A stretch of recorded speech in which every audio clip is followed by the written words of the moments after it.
The man can't hold with like brother drink pepper soup.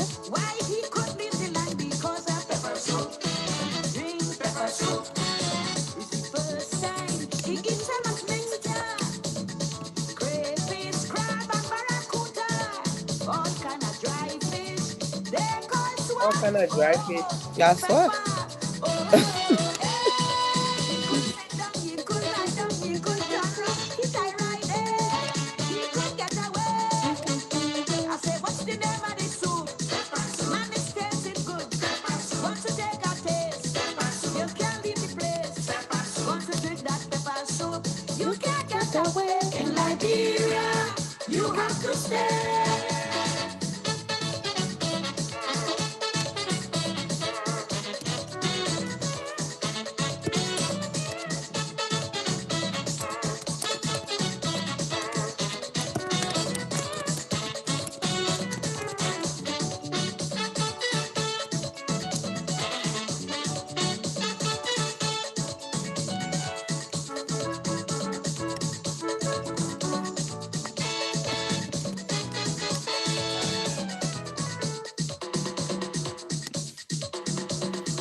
So.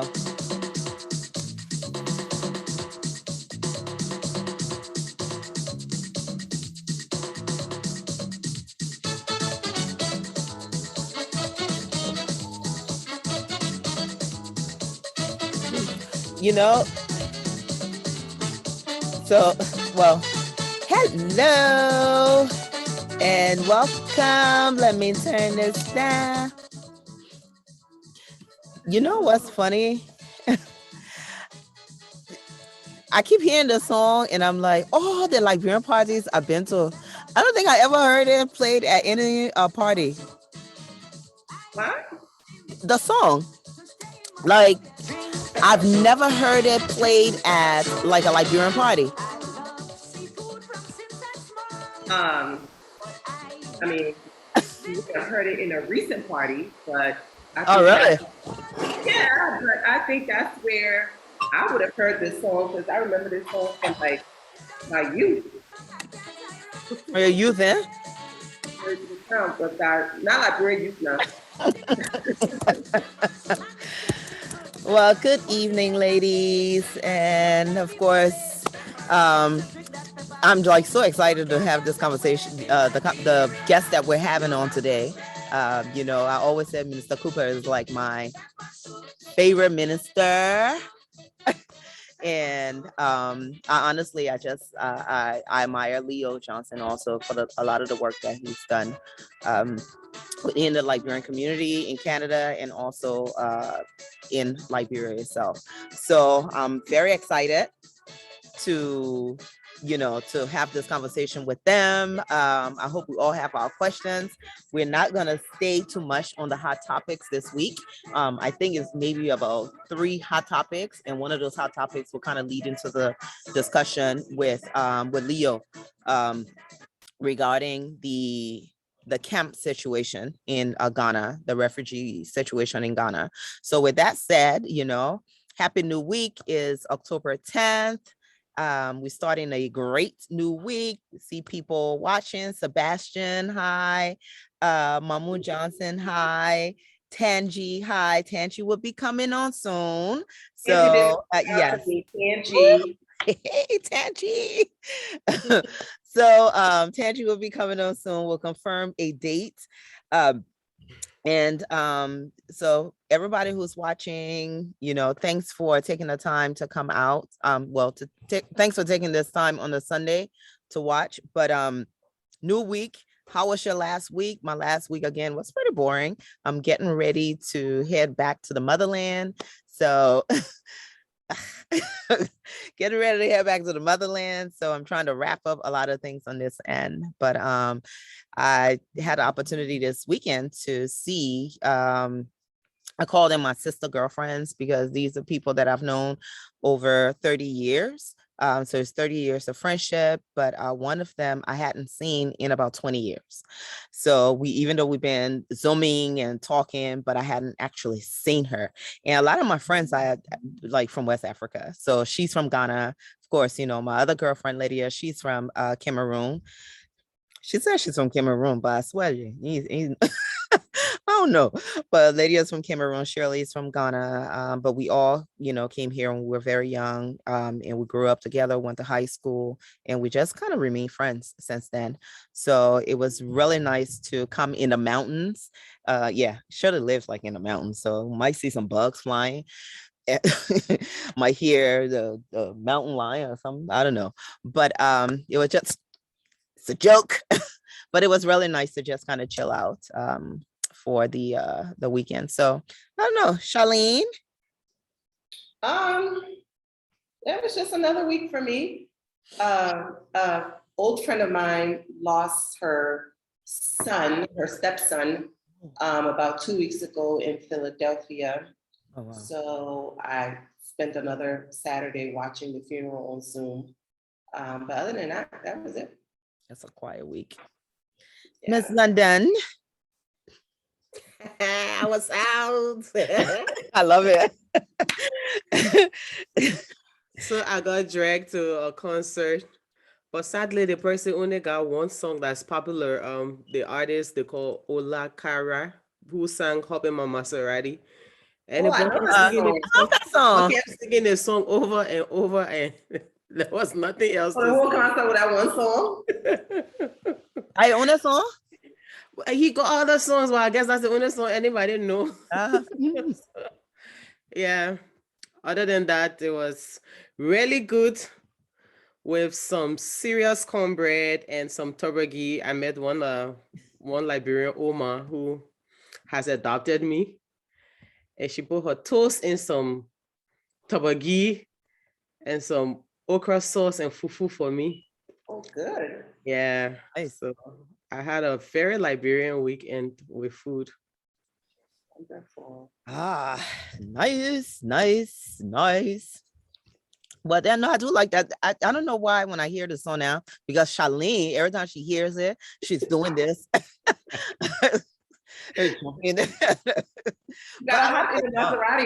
Yeah, I like it. But anyway, so apparently it was a very standard week. There wasn't a lot of hot topics. For some reason this week, everything was pretty much focused, of course, on the CPP and their confusion. But I think one of the things that stood out this week was the European Union ambassador to Liberia, Ambassador Laurent Delahousse. He is the head of the EU delegation in Liberia. He attended an event at the Monrovia City Hall. Of course, in attendance was the mayor of Monrovia, Mayor Jefferson Koji. And while the EU ambassador gets up to give a speech, and he pretty much says, and I quote, "Monrovia is a disgusting city. It is a dirty city. Of all the capitals I've seen in my previous post in Africa, I have not seen one that is as dirty as yours." So he's apparently speaking to Liberians at the event, and I think some other international partners, but the mayor is there. So ambassador goes on to say that a clean city is an asset, it creates job, and probably that is what Liberia needs most. But what led up to that comment was just pretty much that the EU has spent a lot of money on waste management, and they just haven't seen the results of it, that the city just continues to be just like really nasty and disgusting. But I will say this: he got a lot of slack. People were saying, that was rude of ambassador. He's supposed to be a diplomat. Of course, on the other end, people are just like, look, he was speaking the truth. The city is dirty. But he did retract his statement later on this week in the effort of being diplomatic. But Mayor Koji's response to it, for me, honestly, was perfect. He said, look, the whole meeting, this was why we wanted people to come in. We wanted them to come. We wanted them to talk about some of the issues. We understand that, this is the issue. I would not make any excuses. I'm looking for a way to solve the problem, which I thought was, that's all you can say. You can't really come and give more excuses. Of course, it's always the followers who give more excuses. Then they cry more than the bereaved. But what's your take on this?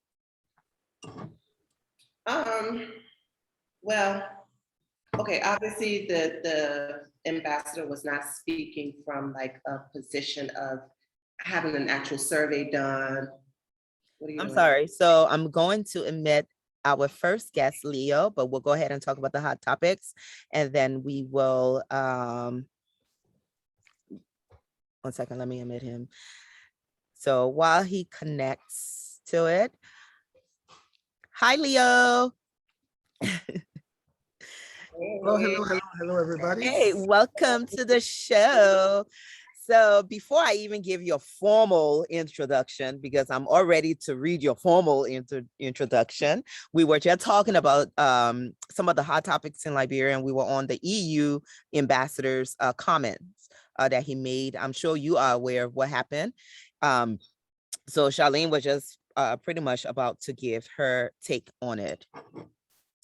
Yeah, so like I was saying, obviously the ambassador was not speaking from a survey that was done or anything like that. It was just his personal, what he's seen and his personal experiences. So when he made the statement that Monrovia is the dirtiest city that he has seen during his diplomatic activities in Africa, of course, people would be offended by it. But if you really drive around Monrovia, you do realize that the city is filthy.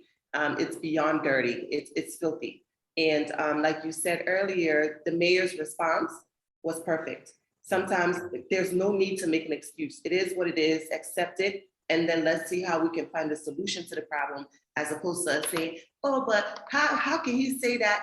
Trying to find excuses are typical excuses. So quite honestly, like you said, the mayor's response was perfect and on point. Yeah. I don't know, Claudia. I know this is your passion area, environments. I mean, not much to say when it comes to Liberia. I'm happy that whatever the ambassador said was acknowledged. That is the first step to ensuring that you get something done. We usually tend to counter anything that is said that is negative. So since the mayor is willing and open and he has agreed that yes, it is true, it's dirty, hopefully something will be done.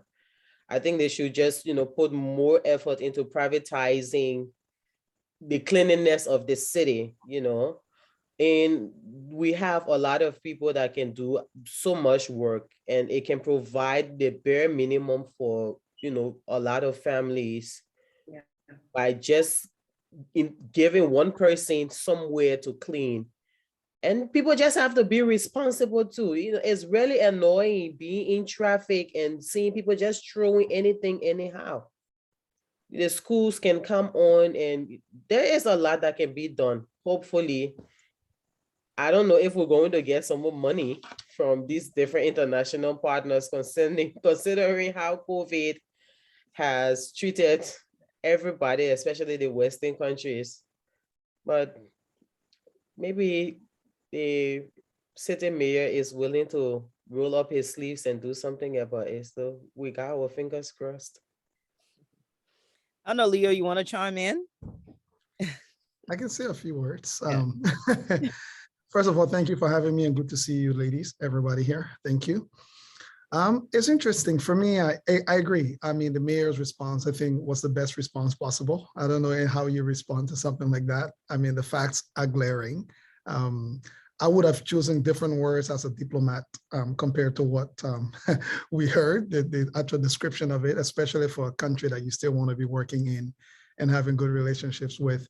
But beyond that, I'm a bit concerned that we keep asking the international partners to help us collect and clean the garbage through cleanup campaigns, instead of giving them the bigger picture of building a robust garbage collection recycling system for the country. We can do as many cleanup campaigns as we want in this temporary, bring in 10 front loaders and then clean up the garbage. I agree people need to step up and do their part, but people don't have a place to take the garbage. Yeah. Yeah. That is the biggest challenge. So even if you're somebody who's prudent and conscious, because I was in Liberia myself, and many days I will organize the garbage, have it organized and everything. Then I start to judge myself. And where do I really take it that is the best place that is being disposed of properly? So I will urge the mayor as well to start to look into setting up the experts, actually approaching our international partners to help us do a proper research about what would it take to build a system, because that's the first step. And then with a robust plan like that, then we can start to go around the world talking to our partners who might be willing, especially with the big news around climate change and all that stuff right now. It may just be a very attractive proposal to say, don't help us throw the garbage away and clean it up when the place gets loaded. Just give us the capacity that we can collect it, control it, and manage it properly for the long term. Yeah. Yeah. And exactly. A lot of countries now are I did a really small research on what we call energy waste to energy. Is a type of electricity generation where you use garbage to get electricity and supply, and it has been used. It is one of the growing fields, and considering Liberia with the EPA, because EPA is responsible for assigning where categorizing and assigning areas for garbage to be disposed. But in my consultation with the leaders there, the garbage sites that they had identified like 5 years ago, they are all filled. And when we were going through the conversation and I was talking about in quantity of tons of garbage that would be needed to run a system, he was like, let me tell you, the amount of garbage that we have already can run an EFW plant for 2 years without collecting new dirt.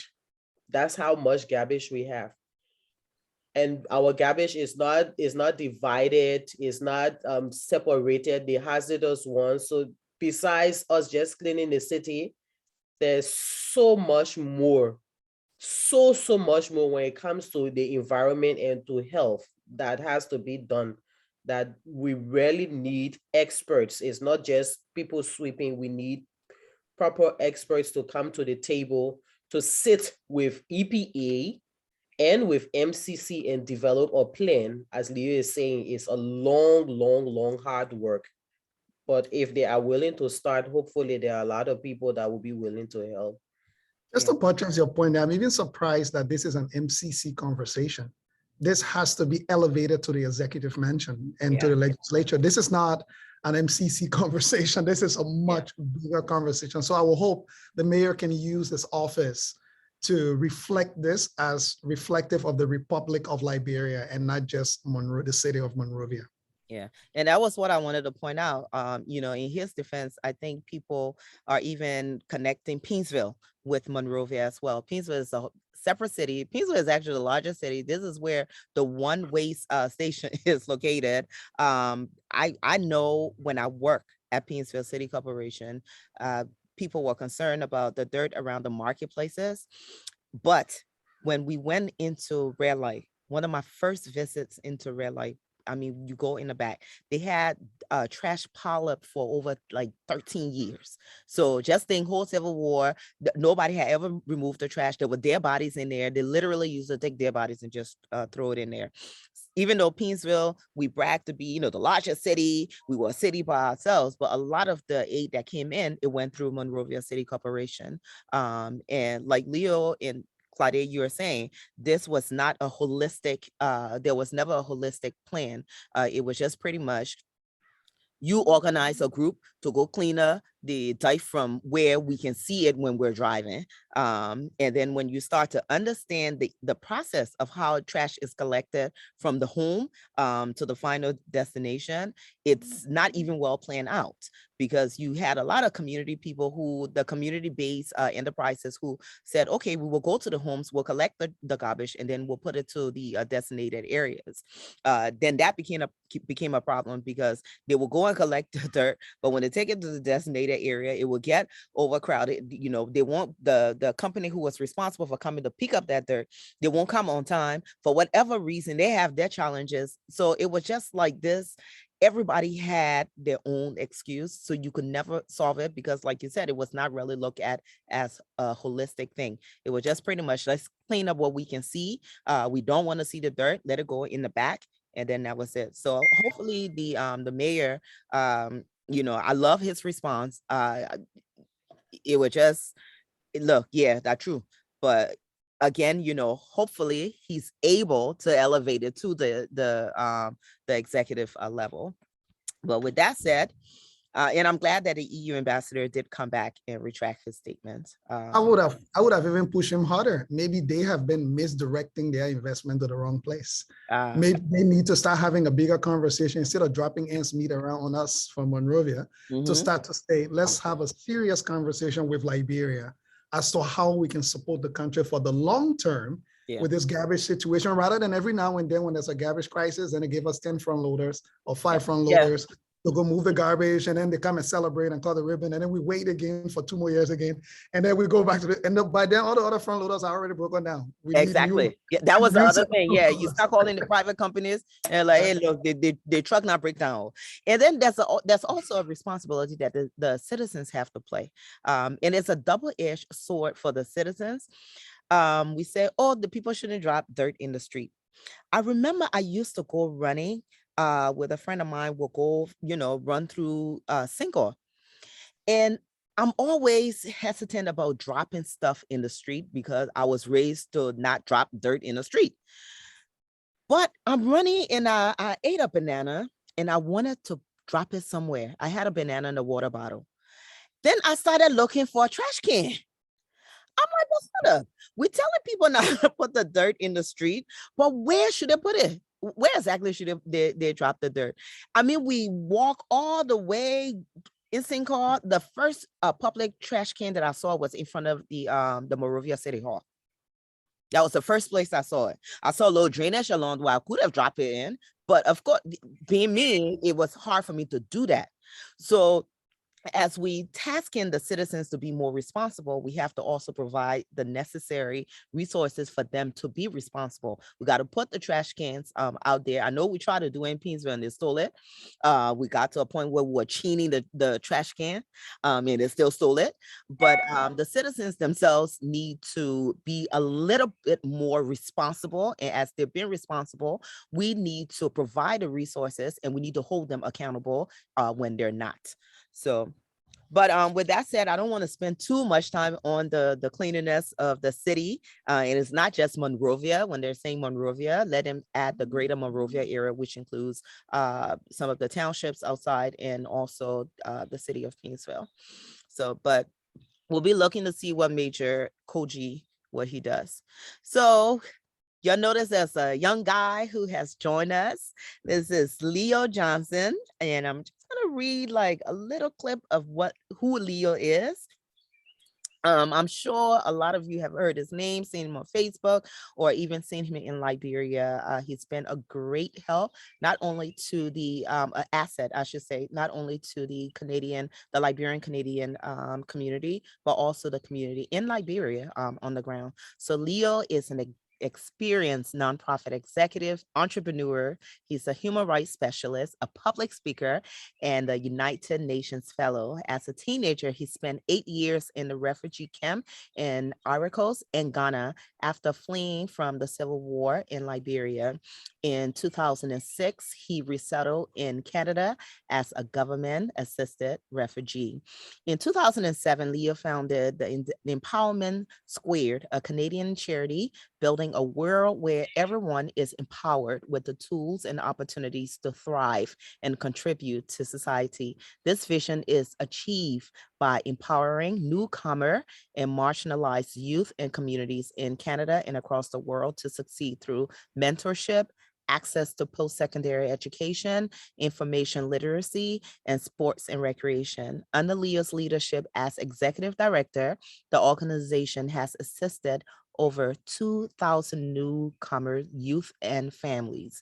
The organization is opening the groundbreaking Liberia Learning Center, which will house the first and only public library in post-war Liberia. This will be in Painesville. So he's extremely active in Canada, Liberia, Ghana, and South Africa, and his expertise has been recognized for its impact all over the world. His specific expertise includes nonprofit startups and management, international development, immigration resettlement, fundraising, and financial management. He has received the Reverend John C. Holland Award for Youth Leadership and Excellence and the YMCA Peace Medal, has been named one of the top 75 immigrants in Canada, and served as guest lecturer for the University of Toronto's Global Health course. He was recently awarded the World Citizenship Award by the City of Hamilton, the Gandhi Peace Award, the McMaster University Global Community Impact Award, the Afro Global TV 2018 Visionary Award, and was selected as a United Nations Fellow for the International Decade for People of African Descent. So welcome, Leo. All of that for me alone. And for you. And for you. Question. Yes. Leo, you don't seem to have any gray hair on your head. That's and it. that's the bio. Sorry, sorry. I gotta ask the Oma. I gotta ask the Oma and the Babi how they manage that. Yeah. Wow, that's amazing. So we were going to first talk about the Gola Forest versus the recent senator issue. And then we're going to jump into the refugees in Ghana, which, you know, Leo has a lot of information, has a lot of expertise, and just knowing that he's been a refugee as well. So we will go ahead and talk about that. If you have any questions, please go ahead and just throw it in the chat group. So the next hot topic, let me confess, the other one, I'm a little, I know I'm a little sheep. So there's an issue with the current senator of Bapulu, the new senator of Bapulu, Madam Boto Kane, in the FDA, The forest, why are you laughing? The Forestry Development Authority. All right, let me tell the story. The other story I had to tell it the way I see it. Yes, so And then one year that allegedly, so let me put it there. And I will say I have reached out to the senator just to get her side of the story. So we will wait to hear from her maybe this week. So this is one side of the story. Well, they're accusing her of being in violation of the Liberia's law against the Forest Development Authority. She and the Liberia National Wildlife Crime Task Force, who are tasked with preserving the Gola Forest. So as you all know, in a lot of our forests, there are places designated to hunt, and there's a lot of places that's designated not to hunt. Madame Boto is a meat seller. This is how she's made her money. So allegedly, they said when she was campaigning, she made some promises to the hunters because there are places that they're not supposed to hunt and they want to hunt. They want to expand their territory, I guess. I don't know. But she made some promises to these hunters as a campaign pledge to fight against it, to open up more areas for them to hunt. Well, she wins, she gets there. There's a law that says you can't cross this area, but they're doing it. So I was informed that I think about a month ago that her meat was seized by the I'm sorry, the meat. They seized the meat. The hunter went, they hunt and then they sell the meat to her and she sell it. Meat is a whole system. Well, they seized the meat. When they seized the meat, some of the senators started to receive calls from Madame Porto for her to go clear the meat from the FDA. Some of them told her, said, we're not getting involved because it was one of the things, you can't use your power to go break the law, but they cleared the meat. But the FDA, so then she, I think the second time or something, they didn't clear the meat. She sent her people there, allegedly, to go get the meat from the authority. Fighting happened. So, so the FDA and the wildlife crew, they're accusing her office. They're accusing her of sending people from her office to attack them because of, what is going on. So again, we have reached out to her office and we're waiting to hear her side of the story. But people need to understand there is a reason why a lot of the forest in Liberia is being protected. There is a law. We not only have the national law for Liberia, we actually sign international law to protect the endangered species in the forest. So while they have certain areas that's designated for you to go and hunt, they're not saying you can't survive, but they're saying that there's a large part of the forest that you need to stay away from. I had an opportunity to visit the Sapo National Park. And that was one of the things that we met with the hunters. We were there for tourism issue. We wanted to know what type of animals were there. So they brought in the hunters for them to be able to tell us what type of animals were in the forest. But they were so afraid to tell us because they thought we were there from the authority to arrest them for hunting. We had to calm them down and say, no, we're not here to arrest you. You shouldn't be hunting. However, we know that you're able to call the animals out. And after we calmed them down, then they were able to tell us, the type of animals that were in our forest. People never believed we had elephants in Liberia. We do. But just listening to some of the animals that's in the forest. But again, we have laws that protect our endangered species. So you can't just be hunting. We want to eat. I honestly, I don't want to eat pygmy hippo. I look at pygmy hippo as our our national treasure. So, but nevertheless, yeah, I know, huh? Y'all have your say. I don't have anything to say about that. You Charlene, you pass. I've got nothing to say about that. I have nothing to say. I'm going to remain. I got something. I got something. I will tell you why. The way I'm looking at Charlene's face, you were paying so much attention. I thought you were going to say something, but then she passed.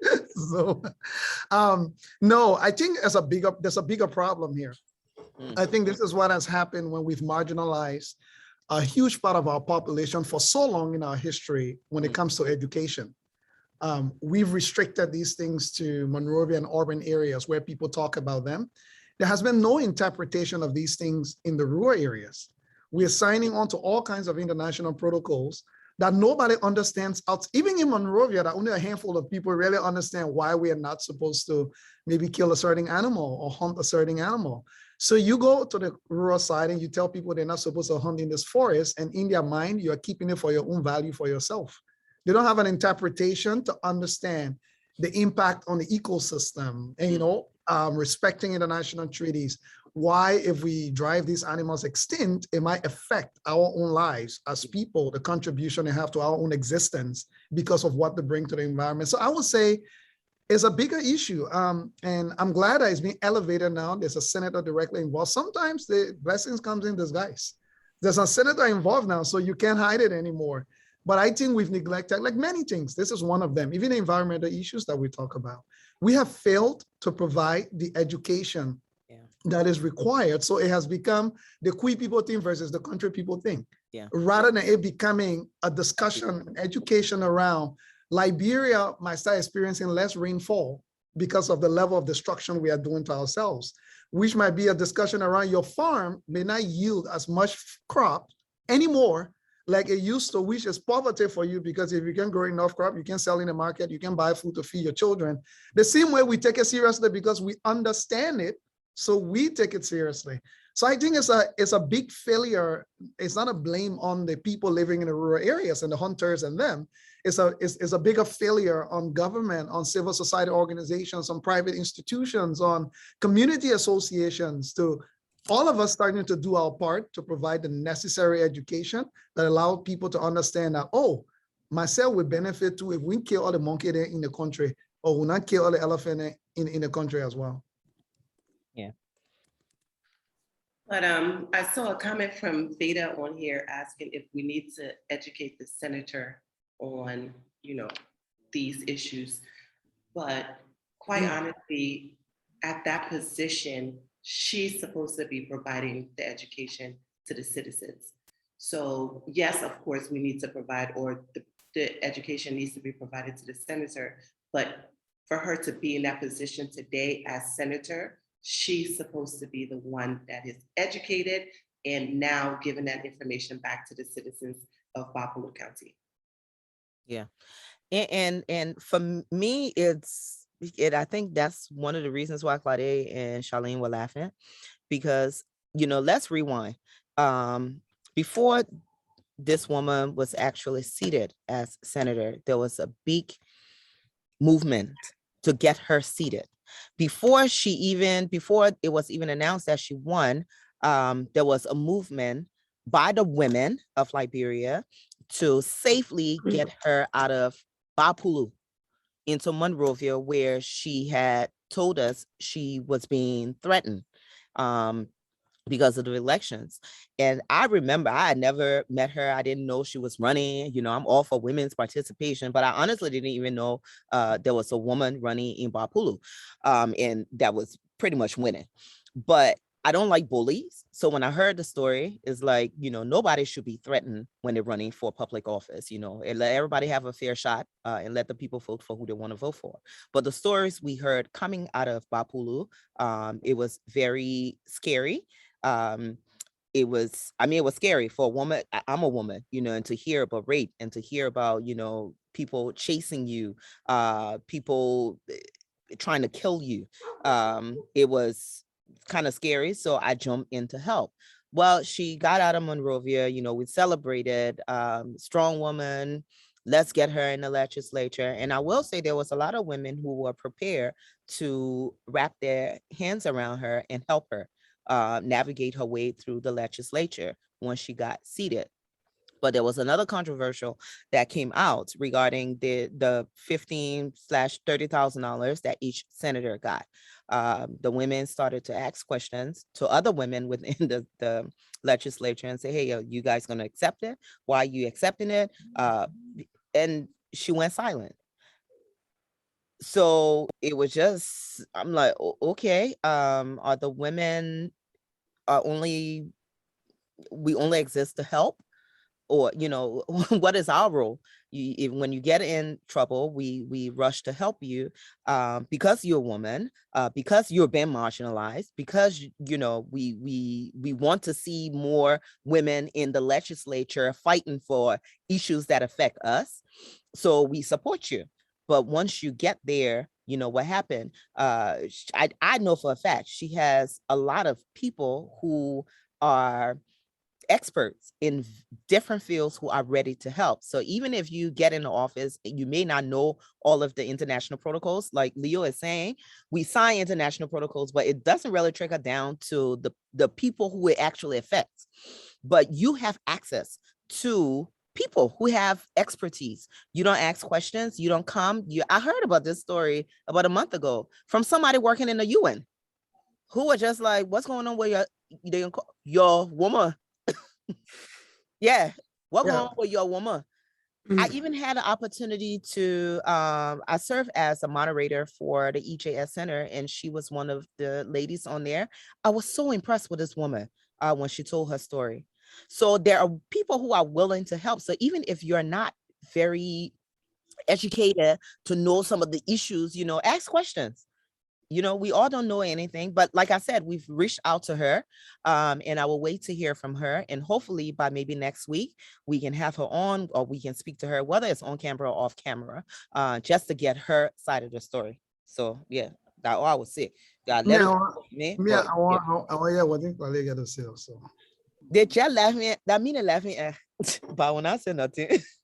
You see, we all understand how it's important for women to participate in politics, but we have not yet understood the importance of that participation in disseminating information to people of our sex when we have achieved that position in politics. And honestly, there was a lot of fight for this lady to get to the House. And one would think that because she has had such a humble beginning, she will be committed to making sure that nobody faced the kind of, trauma and setbacks that she had. So she will be involved in more advocacy here and there, especially in her field of trade, which is considered her specialty. So I would think that she would be working with, the wildlife and with, the Ministry of Agriculture to understand what their projects and plans are for the forest or for animals, and try to, since she's that popular in that sector, to be able to push forward the agenda. But instead, she's helping to do so, well, allegedly, to do something completely different. So until we can hear from her, I'm a little bit disappointed. Yeah. I'm disappointed because when these kind of females come to power, the little girls in the villages, they kind of, that's all they know, that's all they look up to. You become such a goddess in their lives that they want to just do everything that they see you doing. And when you start to make mistakes on these larger platforms, it really, really, really damaged the mental state in the projection of these younger females that want to follow your footsteps. So I'm hoping that she can let us know what exactly happened. Yeah. And if there can be a remedy to make sure that there's proper education done as far as possible, as wide as possible. I'll be a little harsh than that, to be Okay, honest. 1 second, guys. Very nice. Yeah, I'm going to. I will just admit the Minister Cooper in, and then we can finish the conversation and talk about the camp, and then we can go into it. Okay. Yeah. So you can go ahead, Leo.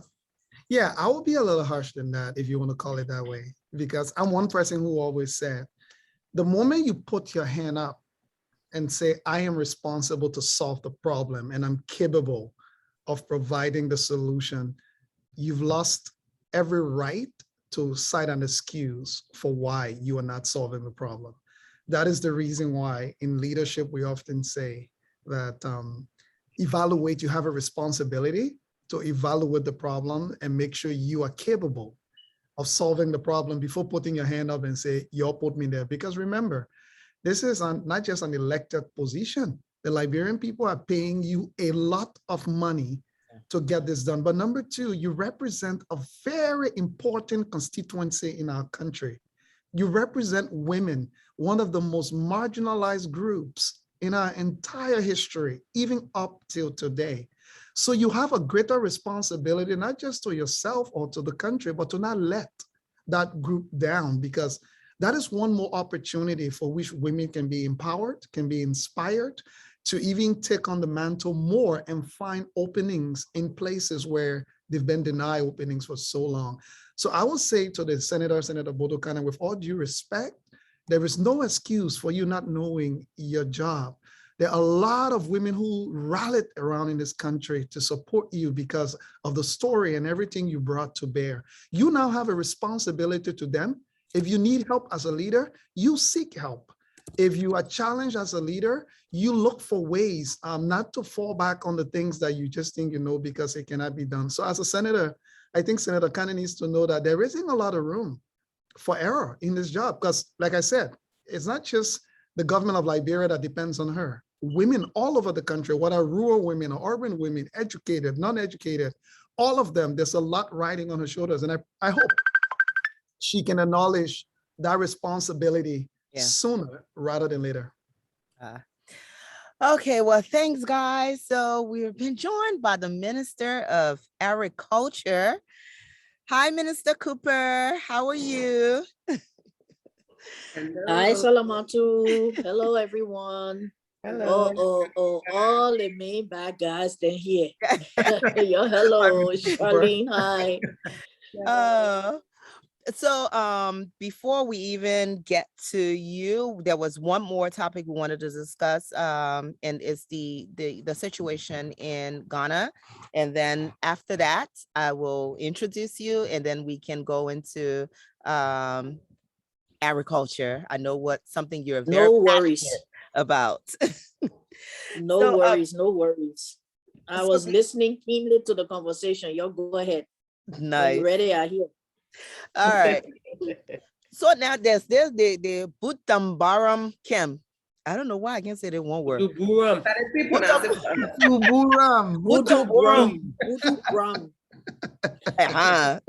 They camp in Ghana.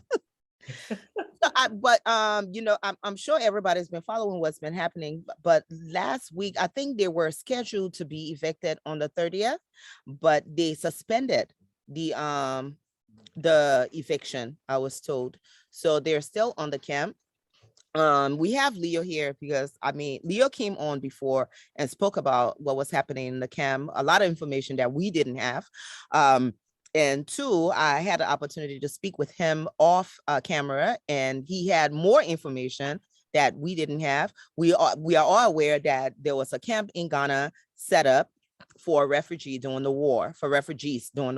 So it's not really just hosting Liberians, as I'm understanding. It hosted Nigerians, Sierra Leoneans, people who pretty much fled the region and went to Ghana. So there were over 42,000 refugees there, but most of them were Liberians there. So as I was looking at the numbers, of course, there's some kind of conflict in the numbers, but back in 2012, it was estimated for about, I think, 11,000 Liberians. And they said 4,600 Liberians were able to integrate into the Ghanaian society, which would have left maybe about 6,400 people. Today, there's 400 persons that they're classifying as refugees. The numbers are changing depending who you talk to. According to, one person, he's saying the chairman of the Liberian community on the camp, he's saying that 400 people that are listed as refugees. I was under the impression it was more than that. And we found out 2 weeks ago that the Ghanaian government actually gave residency to the Liberians, but the residency said that you couldn't work and you couldn't own a business, which was very confusing because it's like, then how do you survive? And two, we're in ECOWAS. Are you preventing, isn't it against some kind of protocol that you're preventing another Liberian to not have access to your economy. They're not saying that you should just let people just walk in, but they're saying that you should give them a process for them to be able to integrate into another ECOWAS country. We're saying that these Liberians weren't integrated. But then there's the devil's advocate that people say, well, you know what, if people have been in the country for so long, if the other people then were able to integrate, what happened to the other group of people? Or why can't these people come home? Or as some of the Ghanaians chiefs who live next by, they said, this place is used for criminal activity. I'm sure 400 people are not criminals, but you know, let's, you know, the questions that a lot of people had, I beg you, let's ask Leah. Wealth of information. Let's ask him before we start going and posting stuff on Facebook. And maybe I'll provide a quick 1 minute background to help me with some of the questions. So just to fill in some of the gaps, and most of the information you've given, Salamartu, are accurate here and there. But here's what I would say. In 2012, there was something called the cessation clause. When the Ghanaian government said the situation in Liberia and the UN were no longer at war or whatever, so we could not perpetually be refugees on a camp somewhere. So then they had to come up with a solution as to what happens to people on Buduburam, especially for those who are under the age of 30 that have never known a country called Liberia. So most of them were born stateless. They were born to both parents Liberian refugees who were also stateless, which meant they did not have any statehood in Ghana because they did not have Liberian passport or anything. They also were not Ghanaians because they were not born to any Ghanaian parent or anybody of Ghanaian residence or legal status in Ghana, technically. So the UN came up and the Ghanaian Refugee Board, which is the Ghanaian government side, agreed that there were going to be 3 things put into place. Voluntary repatriation for those who wanted to go back to Liberia was one. The second piece was going to be those who refuse voluntary repatriation or who for some reason still have fears for their life. Because let's remember, refugees are not only defined under the Geneva Convention because of war. It could be anybody who's fleeing a country for political persecution, religious persecution. Any one of those will qualify for refugee status if you can prove and convince beyond reasonable doubts. The third piece was local integration. So some Liberians who knew Ghana and understood Ghana way more than even their own original home country, Liberia, or country of origin. That meant the UN agreed and provided money. The Ghanaian government agreed, and I will send you the legal papers, Salamartu, that I got my hands on, that the Ghanaian government signed. Agreed that they were going to do 3 things. Provide training for those who decided to stay for local integration so that as they leave the camps, they will have some type of skills to be able to survive in a Ghanaian society, get employment, get jobs, and all of that. They also agreed that they will help with the acquisition of primary residences to begin with for the first year or so. The UN agreed that it will provide the funds for all of that. The UN also agreed that it will pay for the resident permits of all of those who choose local integration, at least for the up to the first 2 years. The UN agreed that it would pay for the residence permit so that that time frame will be enough for them to readjust so that they are able to continue paying for their own residence permits after that time elapsed. All of these funds were provided.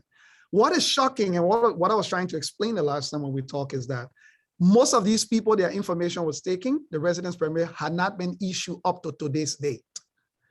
So they had nowhere to go. When this information came out, the Ghanaian government started to rush to provide these resident permits as of March this year.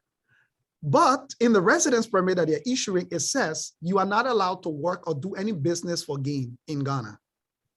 So the question then becomes, in their own framework document that they signed, they agree that 4 resident permits will be provided to people for local integration to be able to work, to live, to do business in Ghana as long as it is done legally.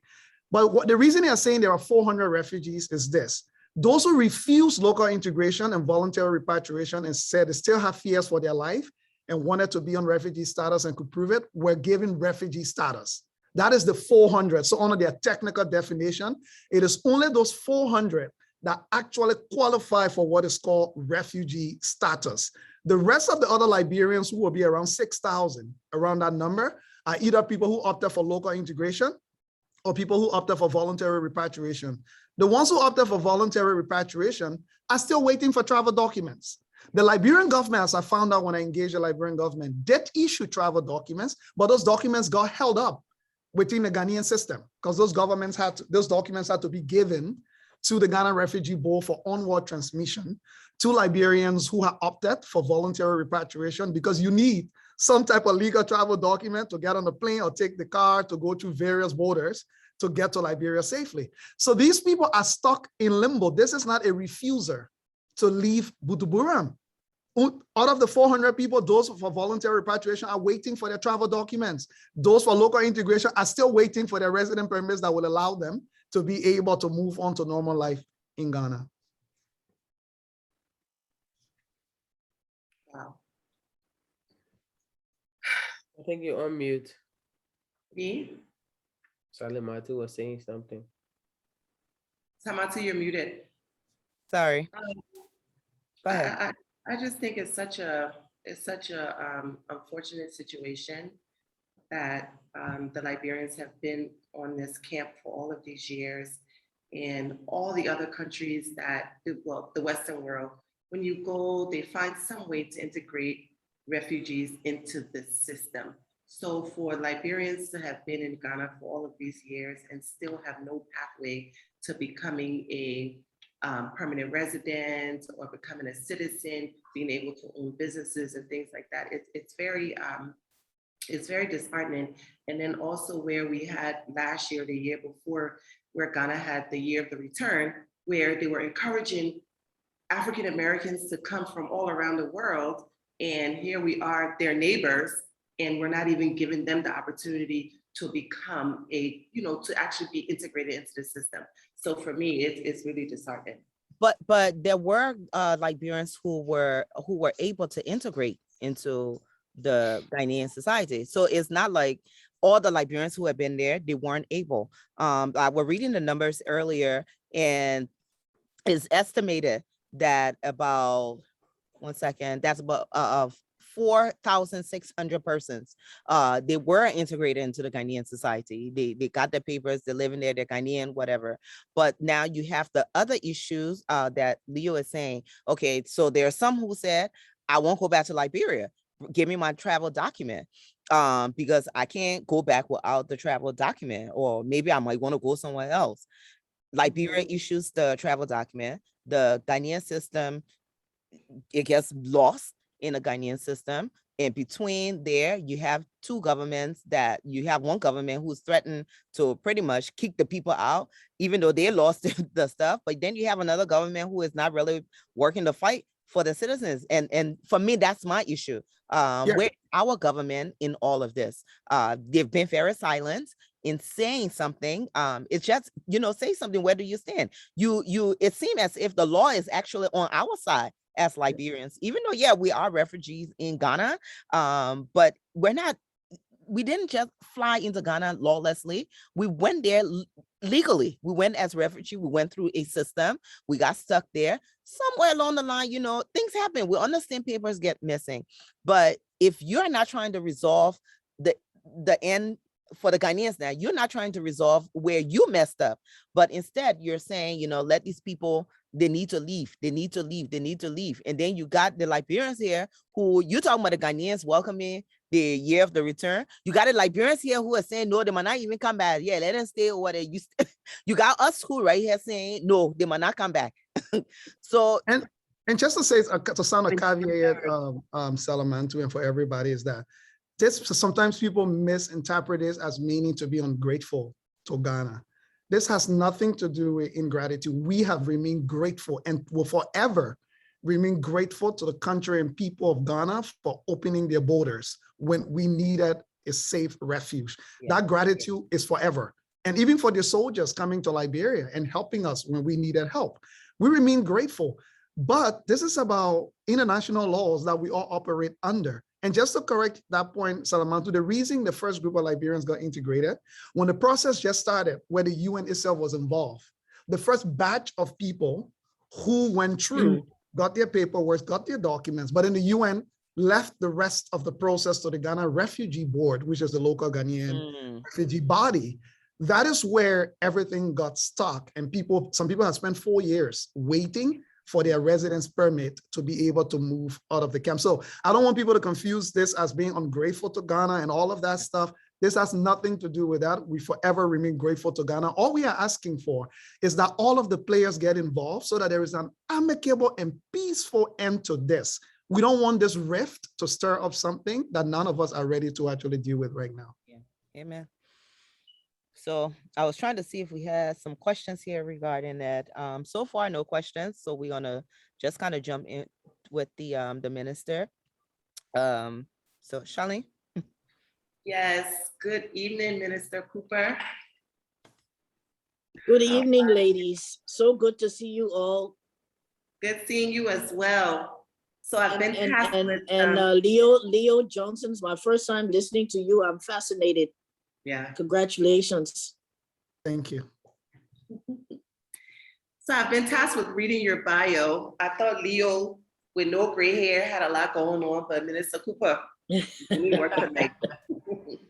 So Madam Jeanine Cooper, founder and senior managing partner of Fabar Rice, Liberia. Jeanine Cooper founded Fabar Liberia in 2009 and has been managing the company since January 2017. From a micro milling operation, purchasing rice from smallholder farmers, Fabar has grown to Liberia's largest rice producer, supplying school feeding and other institutional contracts, as well as supermarkets and retailers. In 2018, Fabar began growing red rice through a consortium of farmers, most of whom are women, and exporting it to retailers in the United States and Europe. Before moving home to Liberia to run Fabar, Ms. Cooper served 13 years with the United Nations. Her last posting was at the Permanent Observer to the African Union and the Economic Commission for Africa and head of the Liaison Office for the UN Office for Coordination of Humanitarian Affairs.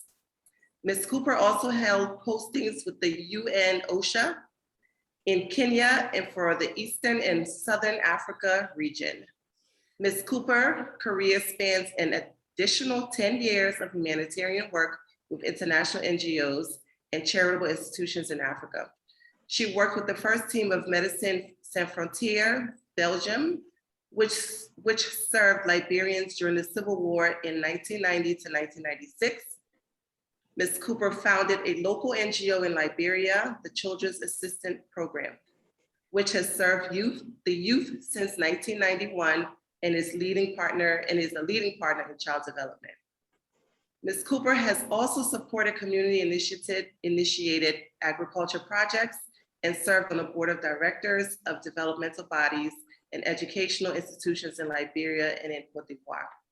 She graduated from Michigan State University in 1982 with a double BA in business administration and in French. Bonjour. And has an MSc in managing rural change and from the University of London, Imperial College at WE in 2003. Ms. Cooper earned a distinction for her dissertation on capitalizing on Liberia's rubber sector to anchor post-conflict reconstruction.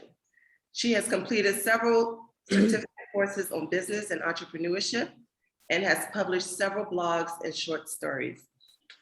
Madam Cooper is married with 3 children, and she is our current Minister of Agriculture. How many, 2? No, 3 children and 1 grandchild. Oh, and 1 grandchild. Yeah, you can't leave that out. Sorry, Minister Cooper, how dare us? She was just here just now. Oh, 1 grandchild. And we all know the grandchild too. She looks so much like her grandma. I mean, I don't know. Yeah, she acting like her too. Oh, Lord. So Minister Cooper was appointed by the President of the Republic of Liberia, President George Manawiya, as Minister of Agriculture on January 16, 2020. Ladies and gentlemen, our Minister of Agriculture, Madam Jeanine Cooper. Yeah. I mean, when we read Okay. that profile, it's just like, whoa. All the talent in Liberia. Yes. Yeah, that yes. But So, welcome. Yeah, thanks so much for thank taking you. the time. We've heard so much about agriculture sector. This is the sector that we're really supposed to wake Liberia up. We have a rich soil. We should be doing this. We should be doing that. And that's great. I'm excited that people are honestly getting excited about that sector, and they're not just talking about it. I was also very excited to see somebody like you appointed to that position. From what I've learned about Liberia and its history, I realized that people who are coming from the private sector and into government, it seems for some reason they're a little bit more passionate about the field. You're someone who, yeah, you've worked for the international community, but if we had time, we will talk about your family. That your father was actually a minister of agriculture, right? So you grew up around farming when you started for bra, our country rice that we like to look at it and chunk it away. The fact that you got involved, you actually made the rice look so beautiful. We got people, you sensitized people on the reasons why we should be embracing our country rice and eating it, that is healthy. You rebranded it, you made it look fine, you put it in a nice package. People are talking about country rice. I'm now starting to see, I've been in Liberia for 11 years. Before, when I came there, I didn't see any country rice in the grocery store. Now I saw Fabra, and I'm starting to see other people packaging the country rice, and people are buying it. So and first question I wanted to ask you was, going into this new role, what was your vision, and how have you made your vision a reality for that sector? Well, thanks, Salamartu. The thing about the ministry, actually, my father was Undersecretary of Agriculture when they used to call it Secretary or Undersecretary. He became the first Minister of Action for Development and Progress, which was viewed as being an implementation arm for rural development to transform. So it's a blend. He definitely had an agricultural background though. And that's all I knew growing up. That's all I heard about. And country rice was all we ate. It was that was very common. But when I took this job, and probably the reason why, when you're in the private sector, it's very difficult to envision working in government. And having worked in the UN, and some of the bureaucracy that you have to deal with when you're dealing with international government, and then you come to national government, the same bureaucracy, etc. There were hesitations, of course, but I think the thing that was driving me more than anything was the possibility of being able to make a difference, and to transform. Agriculture had become, where it was something that everybody did when I was growing up.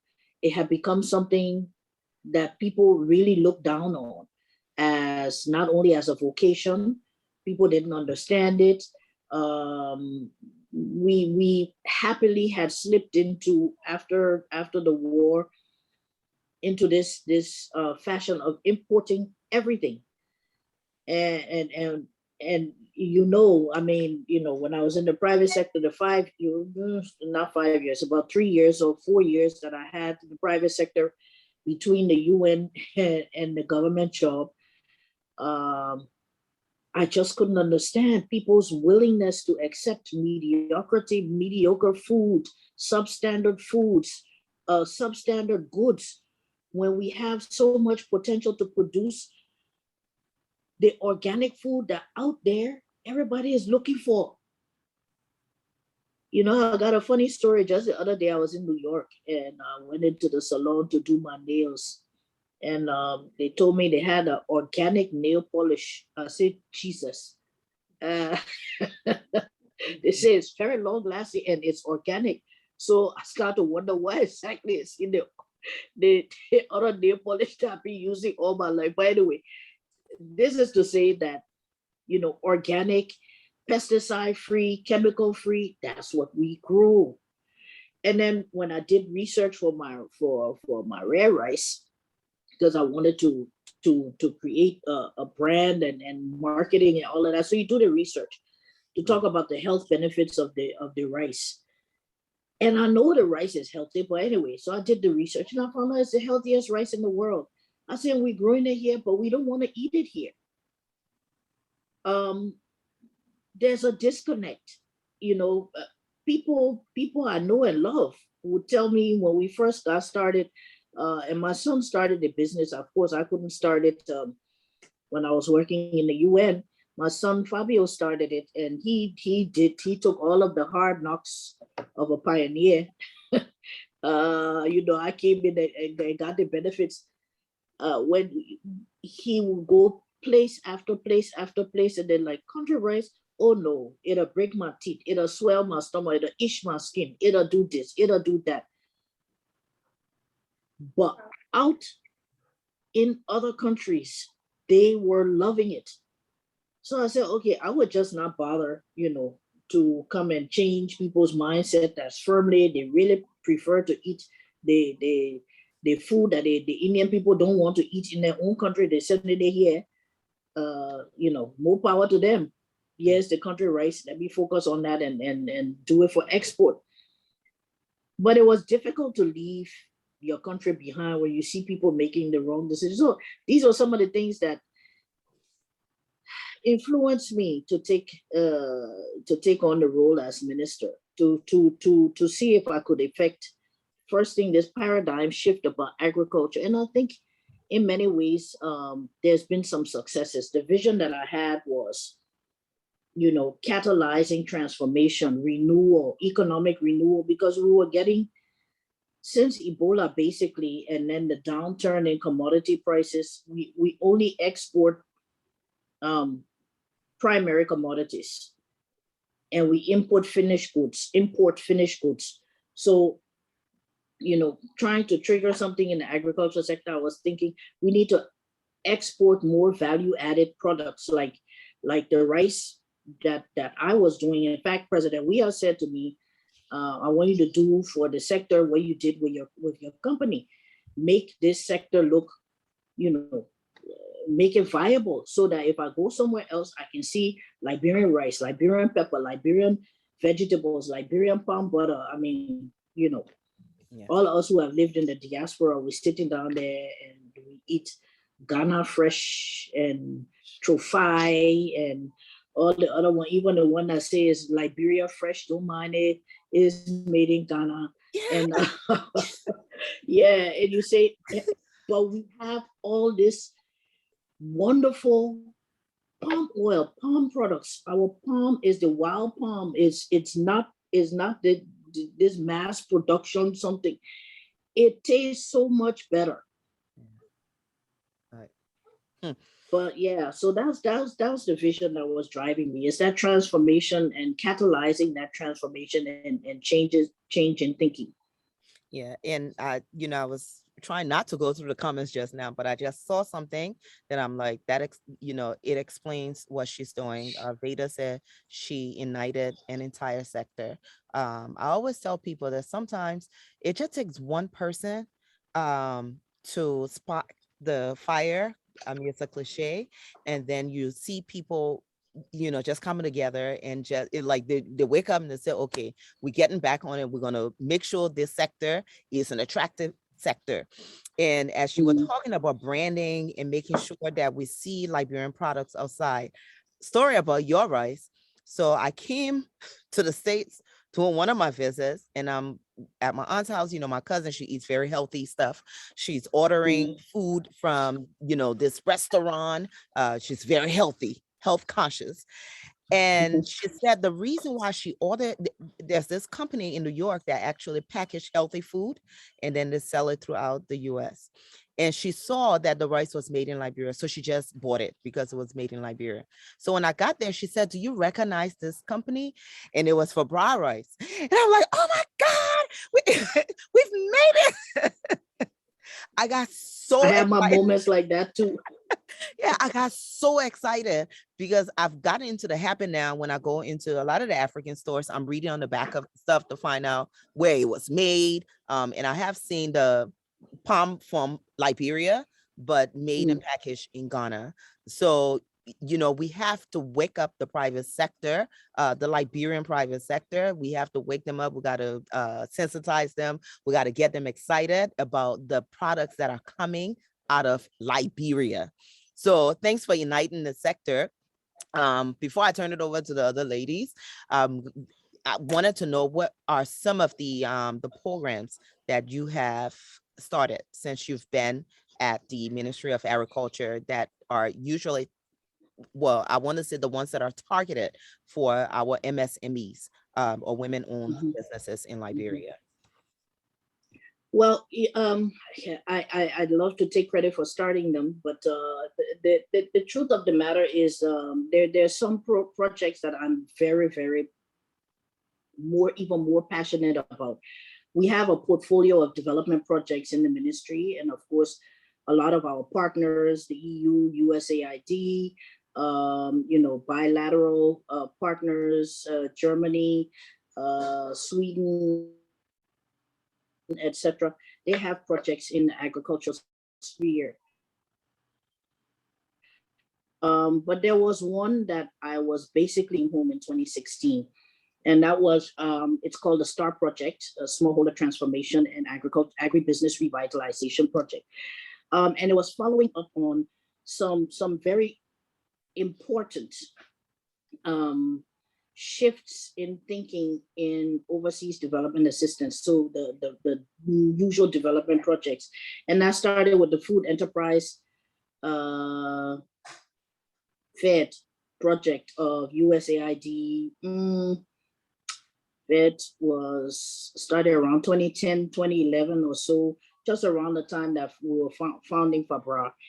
And they said, well, let's see if we want to focus on commercializing agriculture and focus on agribusiness. And then they followed it up with another program called Liberia Agribusiness Development Authority, or something called LADA. Project was a very important one, funding coming through the World Bank. And on the private sector, trying to shape how they deal with sector, having experience in their and their limitations. FABRA had benefited from the FED project, benefited from a lot of but building the understanding in the development projects of what it means to be a commercial actor, what it means to an MSME. It's lovely. For example, I'll give you one example. UN agencies buy, and so they said, well, we're going to buy, and that's great. They give order for 3 tons of food. Let's say it's around $700 a metric ton. You're talking $200-something thousand. And then in the contract you sign, you have to provide all of the food. It has to be inspected. It has to be correct, clean, everything, et cetera, et cetera. And if you pass all those tests after you have provided 300 metric tons of food, which is 30 truckloads, then they will pay you maybe about 4 to 6 weeks afterwards. Well, it would take you as a small business, that's a project valued at almost $300,000. Where will you get the money from to be able to pay the farmers for their rice? I'm giving you a real live example. Pay the farmers for their rice, pay for all your operating costs, your fuel for your generator, because none of us had current. Pay your salaries for your workers and everything for the months that it would take you to produce all of this. And then after you have sold it to them, delivered it, and you pass all the tests, then you wait 2 to 3 weeks for them to pay you. By that time, you've gone under. And so, it's that understanding of they call it float. If you're in America, you got a small business and you get a major contract like that, you can take that contract to the bank and you can get a small business loan, and everything runs smoothly like that. In Liberia, theoretically, you could take it to the bank and you could theoretically get a small business loan, but your margin, your profit margin is 5% because you are competing with imports. And you go to the bank and you get a loan at 14%. You've made nothing.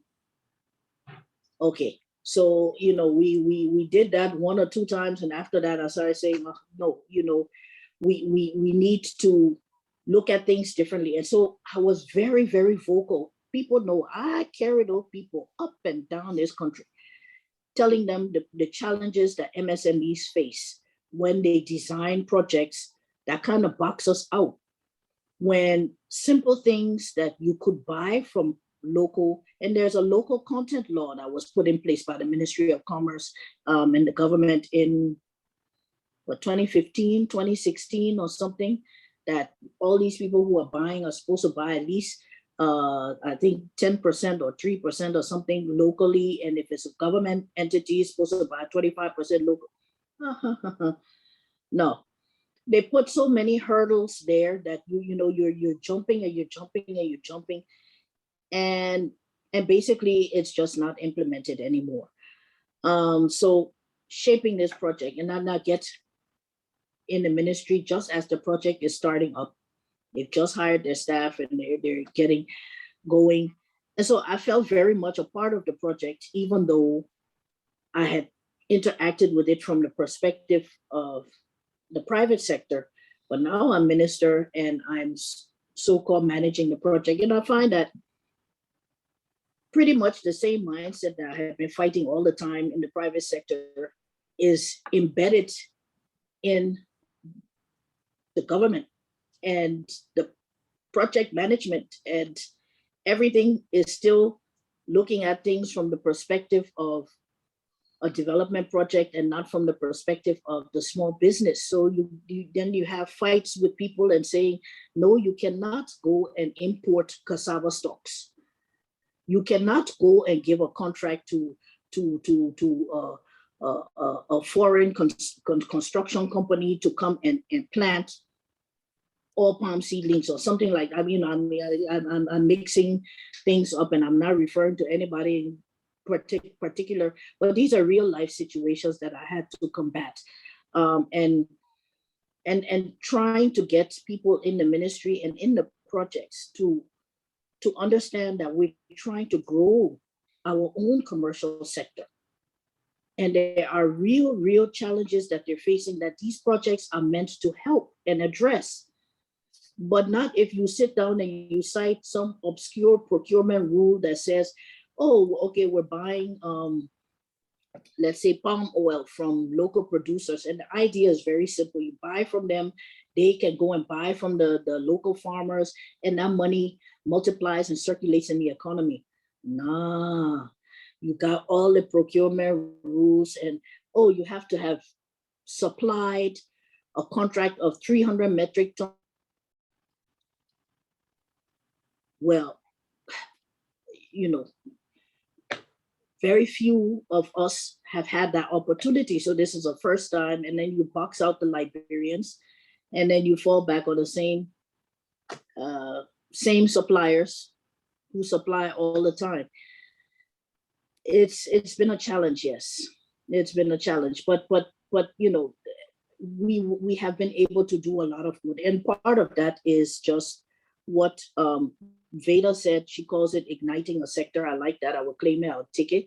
But I think it's just giving hope that there's somebody who understands and knows that, if you see decisions being made, they are aberrations, but we're trying to turn, and you can't turn everybody at the same time. And it's a slower process than I would like.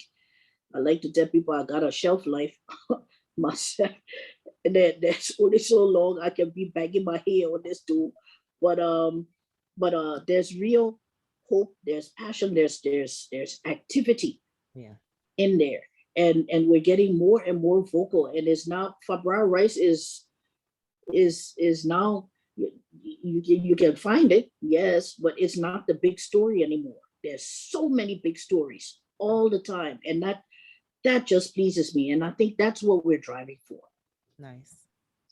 I have one question, Minister, maybe two in one, and you can address it. Mine is a bigger question around, I've often said, it's voodoo economics for anybody to think that $500 million budget is able to fix the roads, fix our agricultural sector, the health sector, the education sector. That's voodoo economics. It's not just practically possible, regardless of who you are. And I will put that in context by saying a small university budget is $787 million. It only has 36,000 students. So contrast that with the Take it Republic. to some high schools, and some elementary schools in certain parts of the US. Exactly. Don't go to university. Yeah, exactly. So my question has always been, where do you find a balance in managing expectations, but also being practical about what is doable versus the political concept of everybody's thinking there is some type of voodoo magic wine that we have to wave to get this stuff done. I don't know, where do you really find, as a minister, as somebody who's supposed to be focused on the actual doing and practicality and what's possible, where do you find a balance of saying, okay, yes, we know what people's expectations are, but let's not lie to ourselves. Nobody's going to start exporting finished agricultural products in Liberia tomorrow. The fundamental foundations that must be put in place would take some deep and consistent funding and resources and investments to be able to get us there, hopefully maybe in 10 years, if the right things are done with the right leadership and done properly. How do you find that balance, and how do you manage that? Well, Leo, I agree with you, but here's a couple of things. Our economy is defined by two things. One is that a lot of our production, maybe 90% to 95%, is in the informal sector. That's not measured. That's the first thing. The second thing is small defines us. Just like we got the pygmy hippo, the dwarf goat, the dwarf cow, the small antelope. Small defines us. We have MSMEs. 99% of Liberian-owned businesses, if not 100%, are MSMEs. They're small. We have smallholder farmers. 95 to 99% of our farmers are smallholders by the world standards. And so you can't have your expectations like you would have if you had a massive, let's say, a Firestone for rice or for cocoa or whatever, the giant size companies that you see in America that dominate your vision of what agriculture is when it's developed. We have to, and what business is when it's developed, that everybody should be a Microsoft or Google or Shea Moisture or something like that. But our value proposition is small. And don't doubt that many small people taking small portions of the pie can make a difference. And that's what's driving agriculture in Liberia. So I look at the budget. The first time I went to a budget hearing to go defend the budget, they gave me what they told me, this is what's your appropriation. I said, I beg you, y'all want me to run this whole ministry, do all these things here with this? Is too small. And it was very small. We have the smallest budget of any ministry in the government. The rationale is that we're managing big projects. They're not our projects though, and it's not our money, and you can't just jump inside and start using it as your discretionary funds. But let me not digress. The budget is small, but the budget is small because we're in a very tight economic situation here. We're not generating huge amounts of money to support a larger budget overall. I still maintain that that agriculture is the breadwinner. 40%, arguably, and we don't argue, me and the tax people to argue all the time, but we bring in about 40% of the revenue is the agriculture sector. So when you got a breadwinner, that's the one you to feed. You know, that just to me, that's how it's supposed to be. So you got to invest. It's one of the sectors that you invest in and you can get a return. The more you invest, the more you will get a return. But you know, like I say, you know, times are hard, and the economy is very tight, and so we do have a very small budget. But still, look, Salamartu, you know, all of y'all on here, you have been interacting in the small business space. No matter what your job is, and I think you're a lawyer or whatever, you're not working for a giant size law firm with 10,000 lawyers and, you know, and billing by the minute and, you know, all of that. You're operating as a small business, and you're making the difference. You're driving the transformation. There's so many, look, when I became minister, the end of February last year, me and COVID came around the same time. But COVID said, here, let me just put another challenge here on you. But we have been registering businesses. So in 2019 and 2020, we registered about 70, 80 businesses, agribusinesses, and so many other farms. In 2021, from January till June, we had registered almost 178 of them. So more than double what we had the previous 2 years. There's a growth. And that growth is coming from MSMEs, is coming from, you know, the smallholders are there, but people are coming and saying, okay, I got my little 10 acres here. Let me go plant something. You know, if it's cashew, if it's cocoa, if it's whatever, let me plant something. And people are planting vegetables. Look, throughout the COVID time, we didn't go hungry. People may say yes, because we increased the number of rice that we imported. Please, I beg you. People were eating gari. And yes, the gari were on the market. All kinds of gari products came on board. All of a sudden, we have color mix. You can just add hot water and eat your color. I remember one day going to the supermarket to look for it. There were about 5 of my friends. Maybe some of them who are on this call. 5 of them. Everybody went there to go look for the color mix. All kinds of innovations came in, planting chips and things, and then delivery services. So you didn't even have to go out to go look for it and say, what place I can find such and such. People had delivery services. Now you have all kinds of Liberian foods packaged, processed, frozen, you know, properly sealed or whatever, so it maintains the freshness. People have innovated. Innovation doesn't happen in big companies. It happens in small companies. And it's happening. Even though we ain't got budget. No, thank you. Thank you. I must commend your passion. So far, Madam Cooper, it has been a real learning phase for us.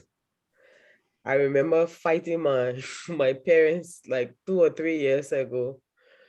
I bought the bag of, I had called her son and bought the red rice and took it home.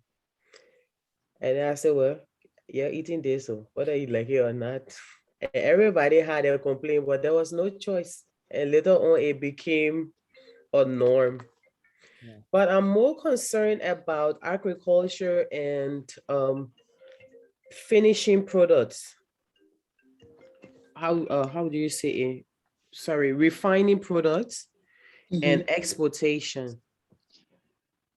If I may say, I did have a little bit of experience with palm oil of late when I came to Liberia. Usually when I'm coming back, I would bring maybe 1 liter of palm oil. The oil that you find here in UK is from Nigeria and Ghana. It is way different from ours. It does not taste or look the same. And there was a really big struggle at the airport that I couldn't get the 1 bottle of oil. They said it was not permitted. And they had a team from the agriculture ministry. They're asking to prepare certificates and all, different things. So then I asked the lady, I said, what is the procedure? Why are we not aware that there are specific, produce or specific foods that we need to do certain things about? Why would you wait? It's almost 8 p.m. at night, and then you are saying this. So I wasn't aware. And now that I'm interested, I know there were, I have family member who exported palm oil before. So I did start researching it again to see if I could find information. But the information are always vague.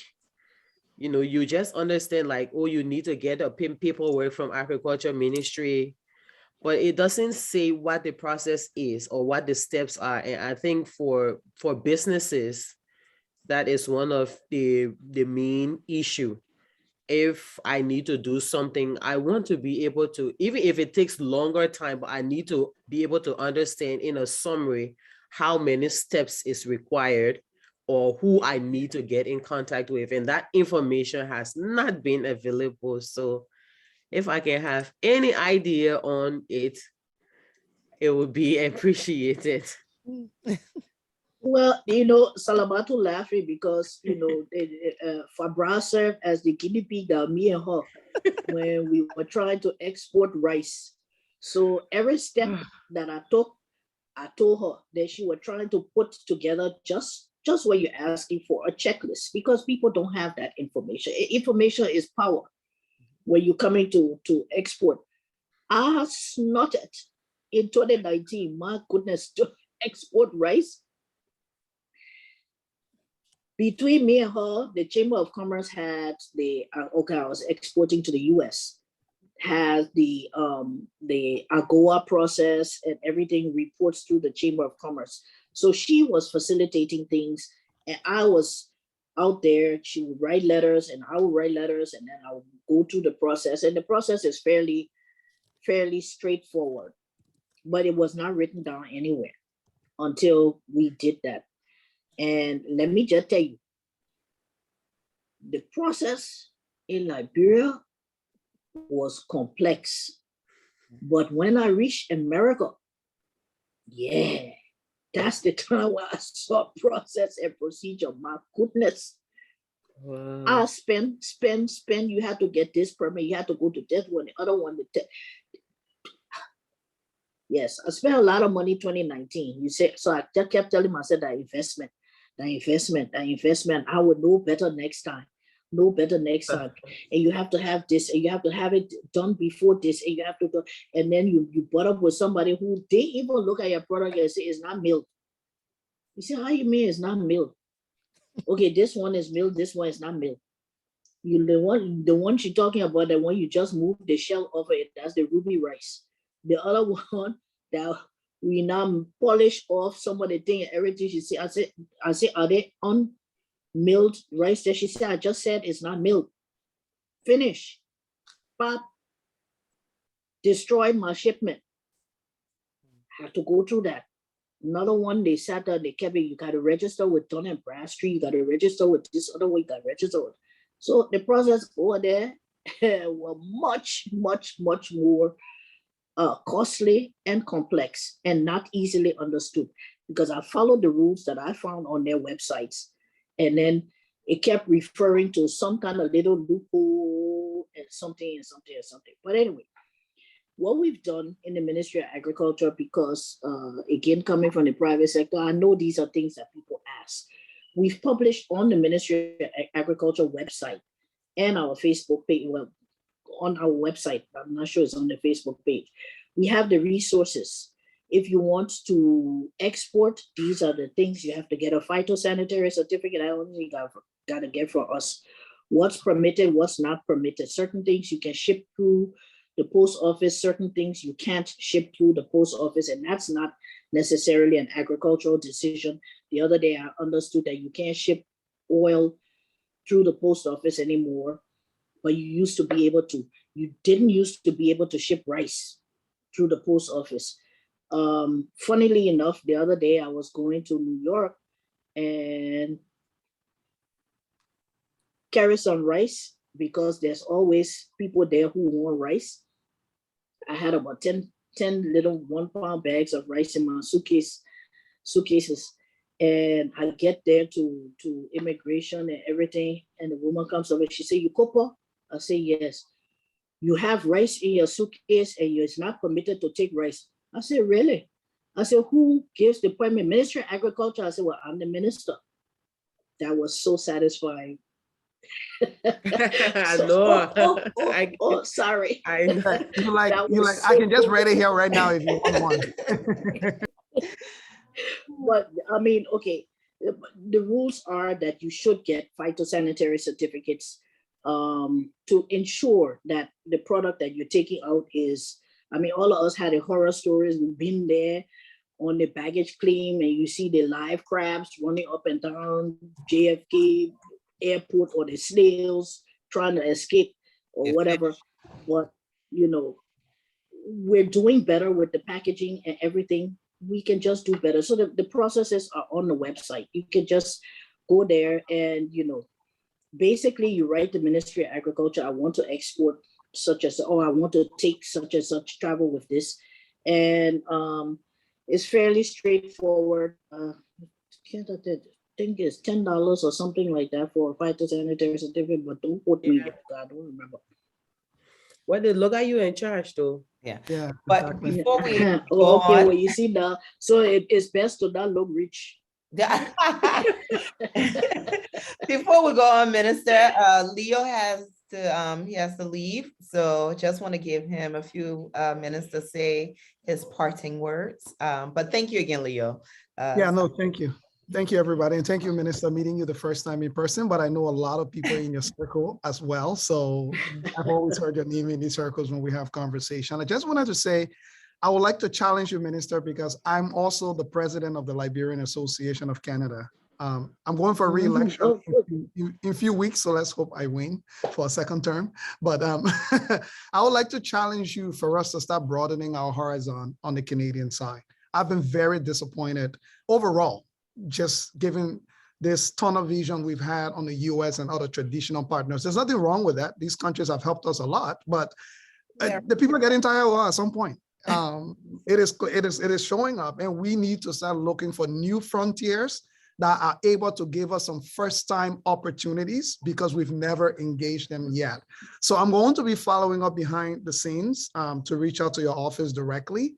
To just start, again, just exploring. I'm not here promising anything, but just exploring what type of opportunities may be there that because we haven't looked, that we are not just aware of in terms of Liberia engaging, at least in other places that our diaspora and then work in need, we still have a clean slate. We can use an opportunity to actually learn. I know. But thank you, everybody. Thank you. Thank you so Thank you, much. Leo, and best of luck in your election results. I hear you about Canada, but y'all gotta meet us halfway. Yeah, you mind We'll it? Then try. you just said how suffer in America. Make sure we don't suffer in Canada. We're ready to bring this stuff. Exactly. And so Salamartu. We will try. Very All good. right, Leo. So we'll be in touch with you, okay? But thanks so much. Leo. All right, so I think we want to give Charlene an opportunity to go through some of the questions because we have Oh, about Lord. 15 minutes. Yeah, but she did answer a lot of the questions as she was talking about the challenges, but go ahead, Charlene. Okay, like you said, there were a lot of questions that were already answered. There's a couple of comments as opposed to questions. River says Pro, who seemed to be extremely anxious prior to you even starting to speak, So you answered a couple of his questions, but a comment that he made was, we need more commercial fishing and farming. The hand to mouth, something isn't generating income. He also had another question or comment. We need more, oh, it's the same thing. It's the same comment, sorry. Mark Nimba Man, geez, I'm acting like I'm getting old, I can't see. Mark Nimba Man, Flo, I think government needs to invest in agriculture. Preston Tule, thanks, that's so true, Madam Minister. The smallholder farmers in Liberia drives the Liberia agriculture sector. River says pro again, good to hear from you, our minister. Good to hear our minister speak. Ambassador Michael Pa Forster, Madam Minister, can you tell us how much is the annual budget of your ministry? How small is the small budget you keep talking about? Beta asks, please ask Minister about the cocoa sector. Much is being done, or how much is being done? I guess that's the question. Let's see what else is here. I think that's it, Madam Minister. Oh, here's one more. What practical programs are there at the Ministry of Agriculture to support small farmers?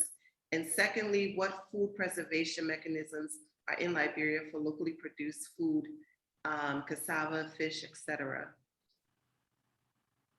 I think that's So there was it. how many questions there? I know the question that I heard was what's the budget for the ministry? Budget. minister- Also Regarding the what- programs, the programs. she spoke Um, about that earlier, so she yeah. did cover some of the programs. Oh, here's another question. Is it possible to export vegetables to America in large quantity? Yeah. There was another guy, and Minister, you can go ahead and answer those questions. There was another question. Charlene, have mercy, man. Yeah. It's someone who obviously. All right, Minister, but answer those questions. And then last question I would ask you. Okay, on the budget, the 2021, you know, our budget year was running from July 1st to June 30th.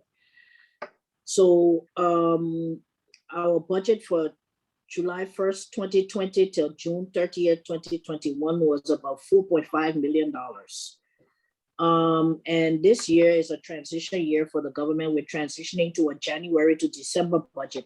So right now we have a 6-month budget, and I think it's something like 1.3 million, something like that for 6 months, or 2.3 million, I think 2.3 million for 6 months. Okay, let me move on from that one before I talk bad. Tell me, okay, need more commercial farmers and fishermen. Exactly. We do have small scale commercial farmers and fishermen, and you know, we just need to recognize them. One of the things that I don't like to hear people say to me is that all of our pepper and bitter boy okra is coming from Guinea. That's not true. I challenge you. There's a seasonality to it, and most of what we plant here, the small vegetables and things like that, first thing, we got a substantial backyard garden type of thing for pepper. People plant pepper and bitter ball, and then we have a lot of people in, you know, certain counties planting the leguminous vegetables, cassava, etc.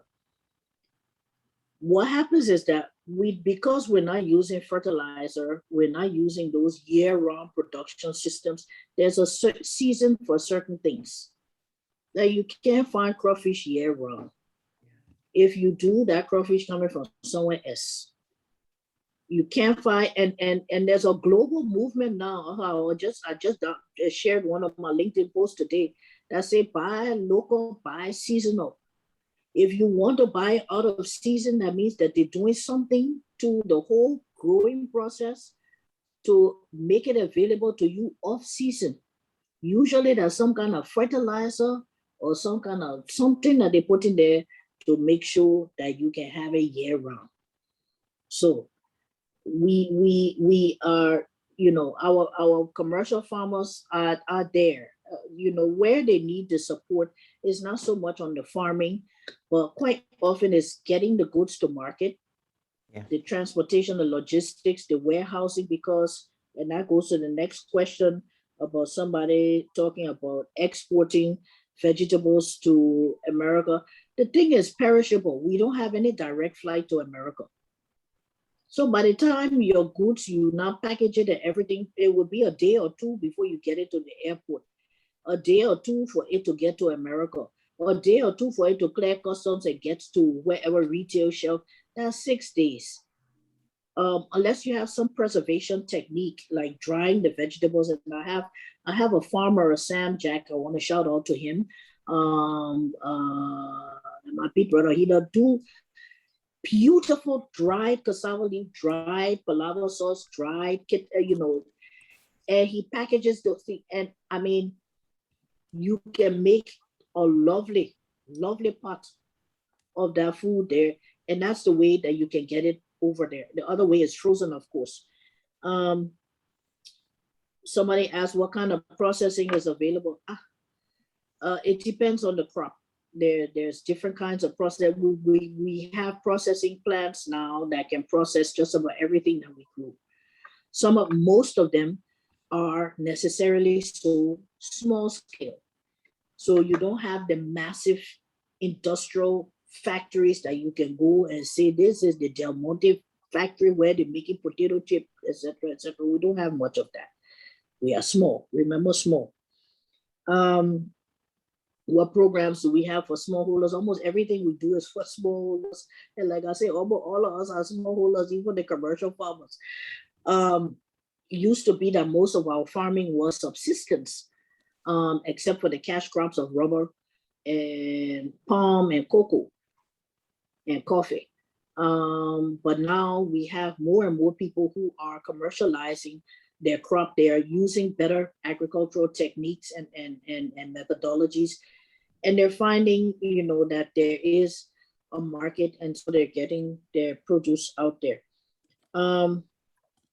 There are a couple of questions there I didn't write down towards the end, but Veda asked about the cocoa sector. What do we have? When I became minister, about half, 40% of the portfolio of projects in the ministry were focused on cocoa, and cocoa in 2 counties alone. Cocoa only on production. That was Nimba and Lofa County. Nanami wrote the projects. I beg you. I inherited them. They were there. So since then, we've been trying. There was one project that was being developed as I became minister, was approved and all of that. And we're trying to get it started on building climate resilience on cocoa and rice through E12. And I said, okay, good, this one here, it came on board while I was minister. And so I said, we can do this, we can do that, we can do the other. These are all the things that are needed. I consulted with the cocoa sector. What do you all need? We need dryers, we need fermentation tanks, we need so and so. Go to put it inside and find out that way back, there's a design document that they designed the project before we started, and they have cut it up to look just like all the other ones. And so my ability to shape the direction of development partners projects is very, very, very limited. That was a disappointing realization for me, but that's it. And that just firmed up my resolve that the only way that we will grow this sector is with private sector participation. Y'all come and invest in agriculture in Liberia. If you don't know what to do, we got people you can partner with. If you know what you want to do, come, we will see all the support. We can show you people who are doing it, some of the pitfalls, etc., etc. And because we know pitfalls very well, we can help you with the marketing. We can help you with all of that. And then to the point of, I guess I was Leo who said that about Canada. A lot of times we only focus where we have our diaspora relevance, which is America. Europe is a more obvious destination if we want to export vegetables and fruit, perishables, because we have direct flights into a European capital every day of the week. That's one. But we ain't know nobody there, so we don't go there. What a pity.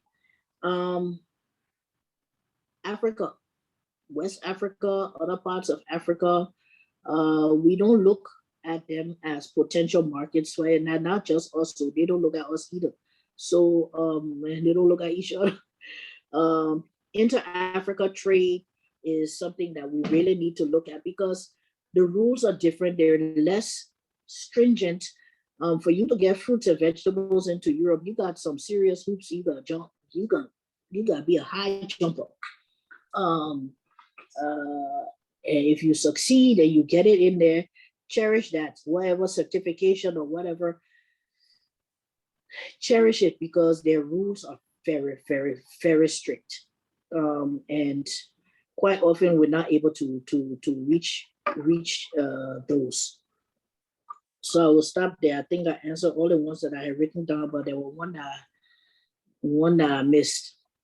I just see, is it possible? And I forgot what the rest was. So Charlene was just talking fast. I'm trying to find the one question now. It was some gentleman asking about a project that him and his family were working on in Lofa. And it looks like I've lost it. Yeah, it's lost in the thread now. So well, I mean, that's one of the things that I encourage this audience. This is an international audience of Liberians. Come and invest. Yes, there are pitfalls. Yeah, nobody told you say that anything here is easy. But come and invest. Come and invest in agriculture is the best business opportunity here. You're over there, you know the kinds of things you look for. Bring that knowledge and say, I want to drink fresh juice, and that's possible here. It's possible for us to drink fresh organic orange juice. So when they say it's 100% juice, you don't gotta sit down there and read all behind to see something else inside there that contributed to the 100% juice that is not, and y'all know you're doing it over there. Where we tell you, we even say gotta tell you say that it's organic because we got the money to buy the fertilizer and the pesticide, so we don't use it. So everything is organic. You can smell our oranges from 50 feet away. You can get the pineapple, you cut the pineapples, the man said the water can flash in your eye from 20 feet away. That's the real deal. We got it here. Mangoes, we got it in season. When other season are only golden plum you will see. But our German plums and things like that, we have it here. This is coming into the harvest season for so many of our crops, whether it's oil palm, whether it's rice, cocoa. Harvest season is coming up now. This is the bumper season starting now for rubber and all of that. Come, let's see how we can set up and it really doesn't take that much. I will tell you what one banker told me when I was, thinking about how to invest in Liberia, and I went to see him. He told me, everybody you see doing the thing, they bring their money from somewhere else because, we don't have that good, solid access to finance, especially not for startups and all of that. We do have quite a number now of grant opportunities that are coming up. it's a risky thing to build your business on grants, on the basis of grants, because when they dry out, your business will dry out. You have to be able to ensure that you have that bottom line profitability. Grants are good, oh, take them. Anyone you see that come in and you look like you take it. But don't build your profitability and the sustainability of your business on those, because you have to stand on your own. And that's the purpose of the grants, is to get you to give you that boost to stand on your own. So make sure your business model includes all of that. And one thing I would say, not just because Salamartu sitting down here looking at my face, we underestimate the value of branding and marketing. Yes. We underestimate, and not only underestimate, we don't estimate it at all.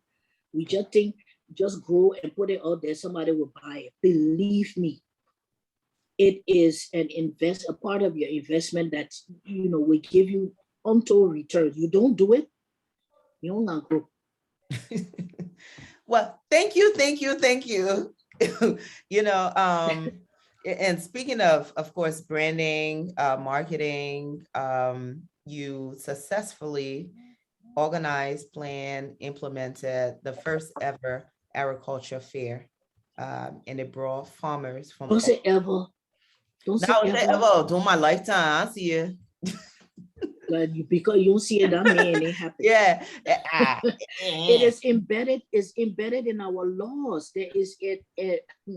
But they've been doing it. I did question. But they said it did the last one. There used to be They did agricultural the one. fairs. Yeah, but I will say this. My uncle. Yeah, my uncle. She when wasn't in Liberia then. No, but when every time I come home, I have the opportunity of speaking with one of my uncles, Uncle Fabian. This was somebody who actually raised me, and his background's in forestry. So he worked in Liberia.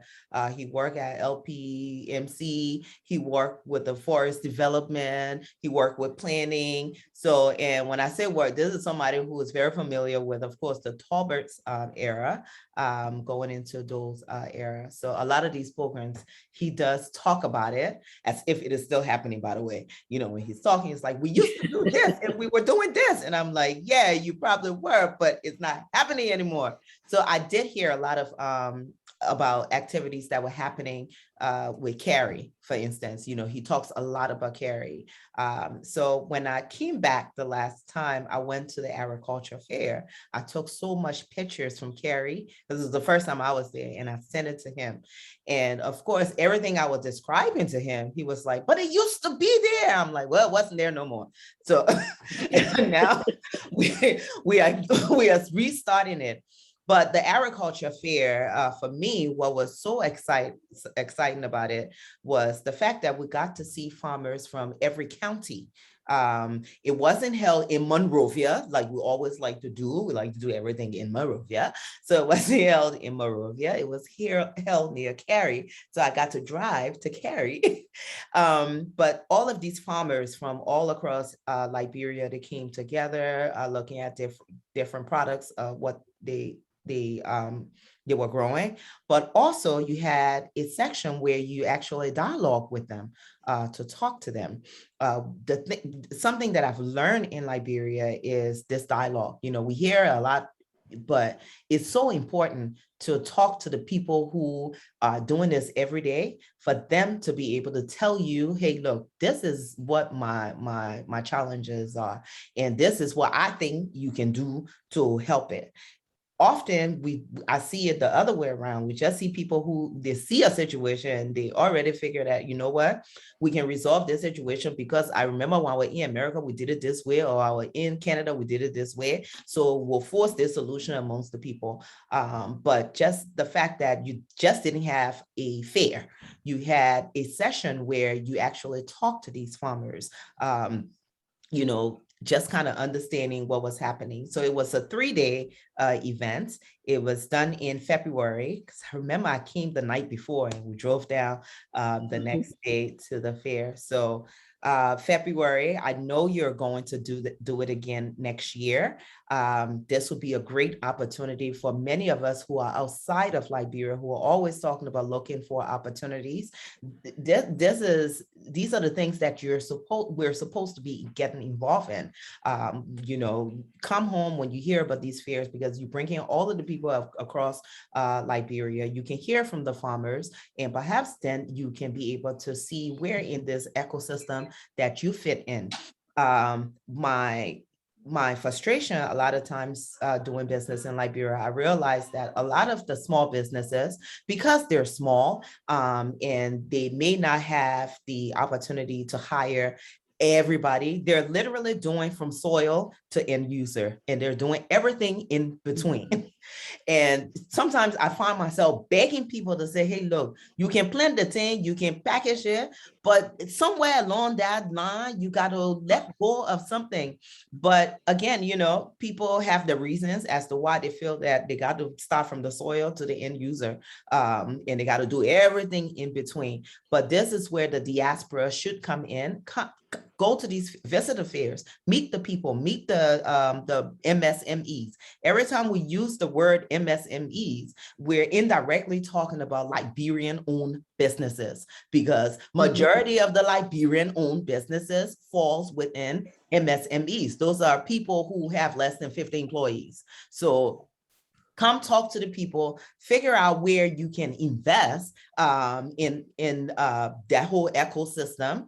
And this is a way of giving back to Liberia. We have an opportunity to talk to the Minister of Agriculture. You don't find that a lot in other countries where you have this access to the minister. So she has a great staff. She's very approachable. Acting like she don't believe me. But yeah, no, she's very approachable. There's a lot of things that's happening at the Ministry of Agriculture. She cannot alone solve all of the 100-year-old problems that's at the Ministry of Education. The fact that you have somebody who has Agriculture. Yeah, agriculture. The fact that you have somebody who has ignited this sector. It's time for the private sector. Yeah, man, it's time for the private sector to honestly start to see, where we fit in, how we can help subsidize the local farmer. Because I think I saw a question, is the government subsidizing the local farmer? We've already stated that the budget is very small. We've already stated that there's a lot of challenges with the government. I know sometimes we hear these numbers being thrown around. Oh, USAID is giving this much, and the World Bank is giving that much. It's all in context as to how that money has been given and what it's been targeted for. You in the private sector, you come in, you talk to the minister, you talk to the business owners, and you see how you can either invest in their businesses or you can partner with them as well in order to help that sector. So, congratulations again, Minister Cooper. Thank you so much for taking the time to talk to us. This has been a treasure, because I know for a fact that, when I tell people, I use the word dope because, I'm a 90s girl. Yeah. Yeah. Charlene, you're 90s too. I mean, I'm all up for the fair. I know we used to go to the fair when the ministry was. She thinks she's young. When the ministry was on 5th Street, I think it was at the fair, I actually saw first time some animals. We were students and we were young, and it was also an opportunity to go on tour. Then in J.J. Roberts, we got on a bus and went to the fair, and we saw turtles and some endangered species that were able to travel. And, it was really a nice, and it actually stirred up an interest in, being an agriculturist for young people. And it also gave the opportunities to kids to harass their parents, to put an effort in doing agriculture and doing backyard gardens. Then it was kind of mandatory to do backyard gardening depending on what positions you had in government. So I'm really, really up for the fair. I hope it is more exposed this year. Hopefully, Yeah. a lot of private people will do, collaboration. Yeah, Sometimes we are selfish. We do plan have, our fair very, very quickly Yeah. this year. You know, but again, in Liberia, we can do plenty of things last minute. We used to it. We get out exactly. 1 year That's to the plan. We issue. will stay With- be there the night before the fair. So that's what I told my team, and they were putting it. They say, "Oh, if the time too short, I say y'all can do it. Y'all don't plan party in less time than I that." see. So, Exactly. but I mean, yes, once hopefully when the it time was- is stable and it becomes an annual, affair, Mhm. everyone will know about it way in advance. Yeah. Even if not a specific date, but you will have an idea on the time frame or the month and prepare for Yeah. it. But we And- telling you, Well, nah, I nah, mean, nah. the other thing is that let me say something here. One of the things that gave me courage to force, this short term fair is because every month somebody sitting at the top right of my screen used to organize the Made in Liberia fair. I Yeah. ride it on the shoulder of giants here. I said. And she showed that it could, the first one, I maybe were 10. Mm-hmm. After a while, then we couldn't fit in the space. Then we still couldn't fit in the space, and we're still doing it. We're not doing it every month now, but we're doing it regularly, and it is so gratifying. More than half of the products that the people are showcasing there at that fair are agricultural products Yeah. that people have And women- transformed and in women-owned one way or another. businesses. And Women-owned women-owned businesses. businesses. That's it. So Yeah. I know what's possible. Yeah. We would team up, but y'all keep up the Made in Liberia Fair this Christmas. Next year with the year of the bicentennial. Thank you. And I promise to tell you about some of the stuff that we're looking at as Liberia tries to get its green fame out there, because when it comes to climate, we got the best forests in the world here in Liberia. And I mean, they're discovering new species of all kind of animal. The other day they found one orange bat that they never seen before, but it's here. And we got all kinds of species, all kinds of animals, like you say. I've been traumatized since Ebola with the bats. So yeah, but I'll ask you to eat it. I'll ask you to make it your pet. I'm just I tell traumatized. you got it. So we got those rare species that got Liberia in their name. What they call it, hippopotamus, the pygmy hippo. The pygmy hippo. Some kind of Liberiensis that is named because it come from here. Yeah. Let's claim that. Let's claim that we gotta stand up and say this is who we are. And it's beautiful. A history that I heard, all the pygmy hippos in America, their great-great-grandfather, it was Liberia, because Yes. the president at the time, it was Tubman, right? Yep. Yeah, gave the US government a gift, the pygmy hippo. So that's how the pygmy hippo, that's how he got his visa to America. So all of his children after that in America, if you see a pygmy hippo, that was a she. A she. Why I say he? Yeah. Because my pa used to carry them. My father is the one he brought me, and this made such an impression on me. I was about 8 years old or so when he brought back this newspaper article. He carried a pygmy hippo, pregnant one, to Kenya to be part of their zoo. Until today, Kenya has pygmy hippos in their zoo. And the newspaper in Kenya named the pygmy hippo Miracopo.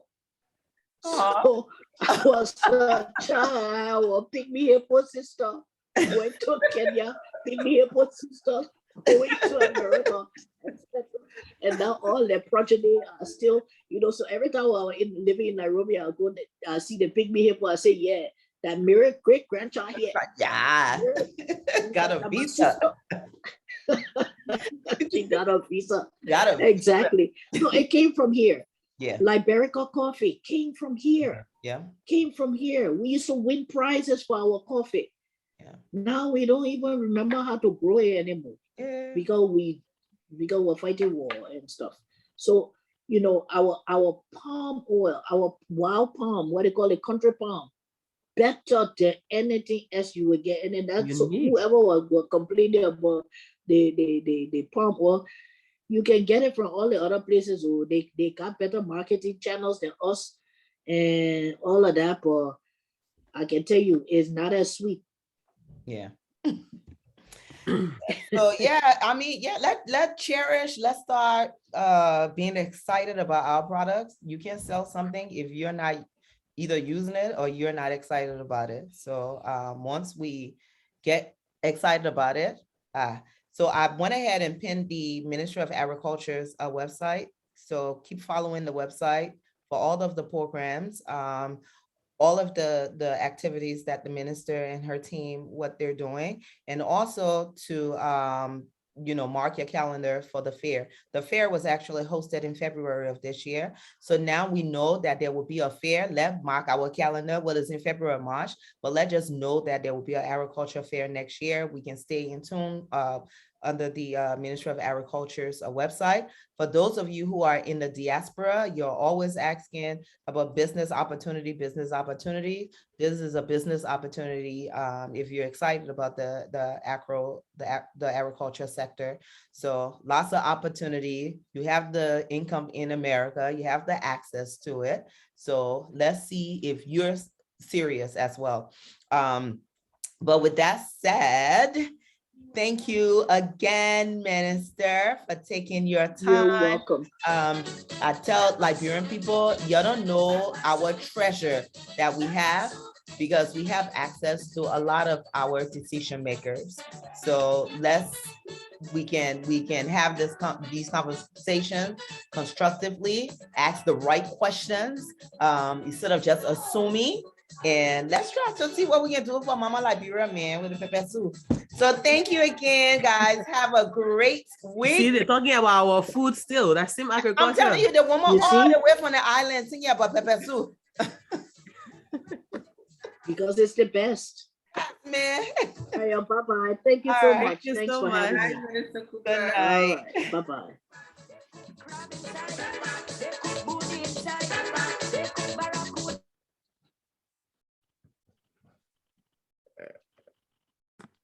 Well, ladies,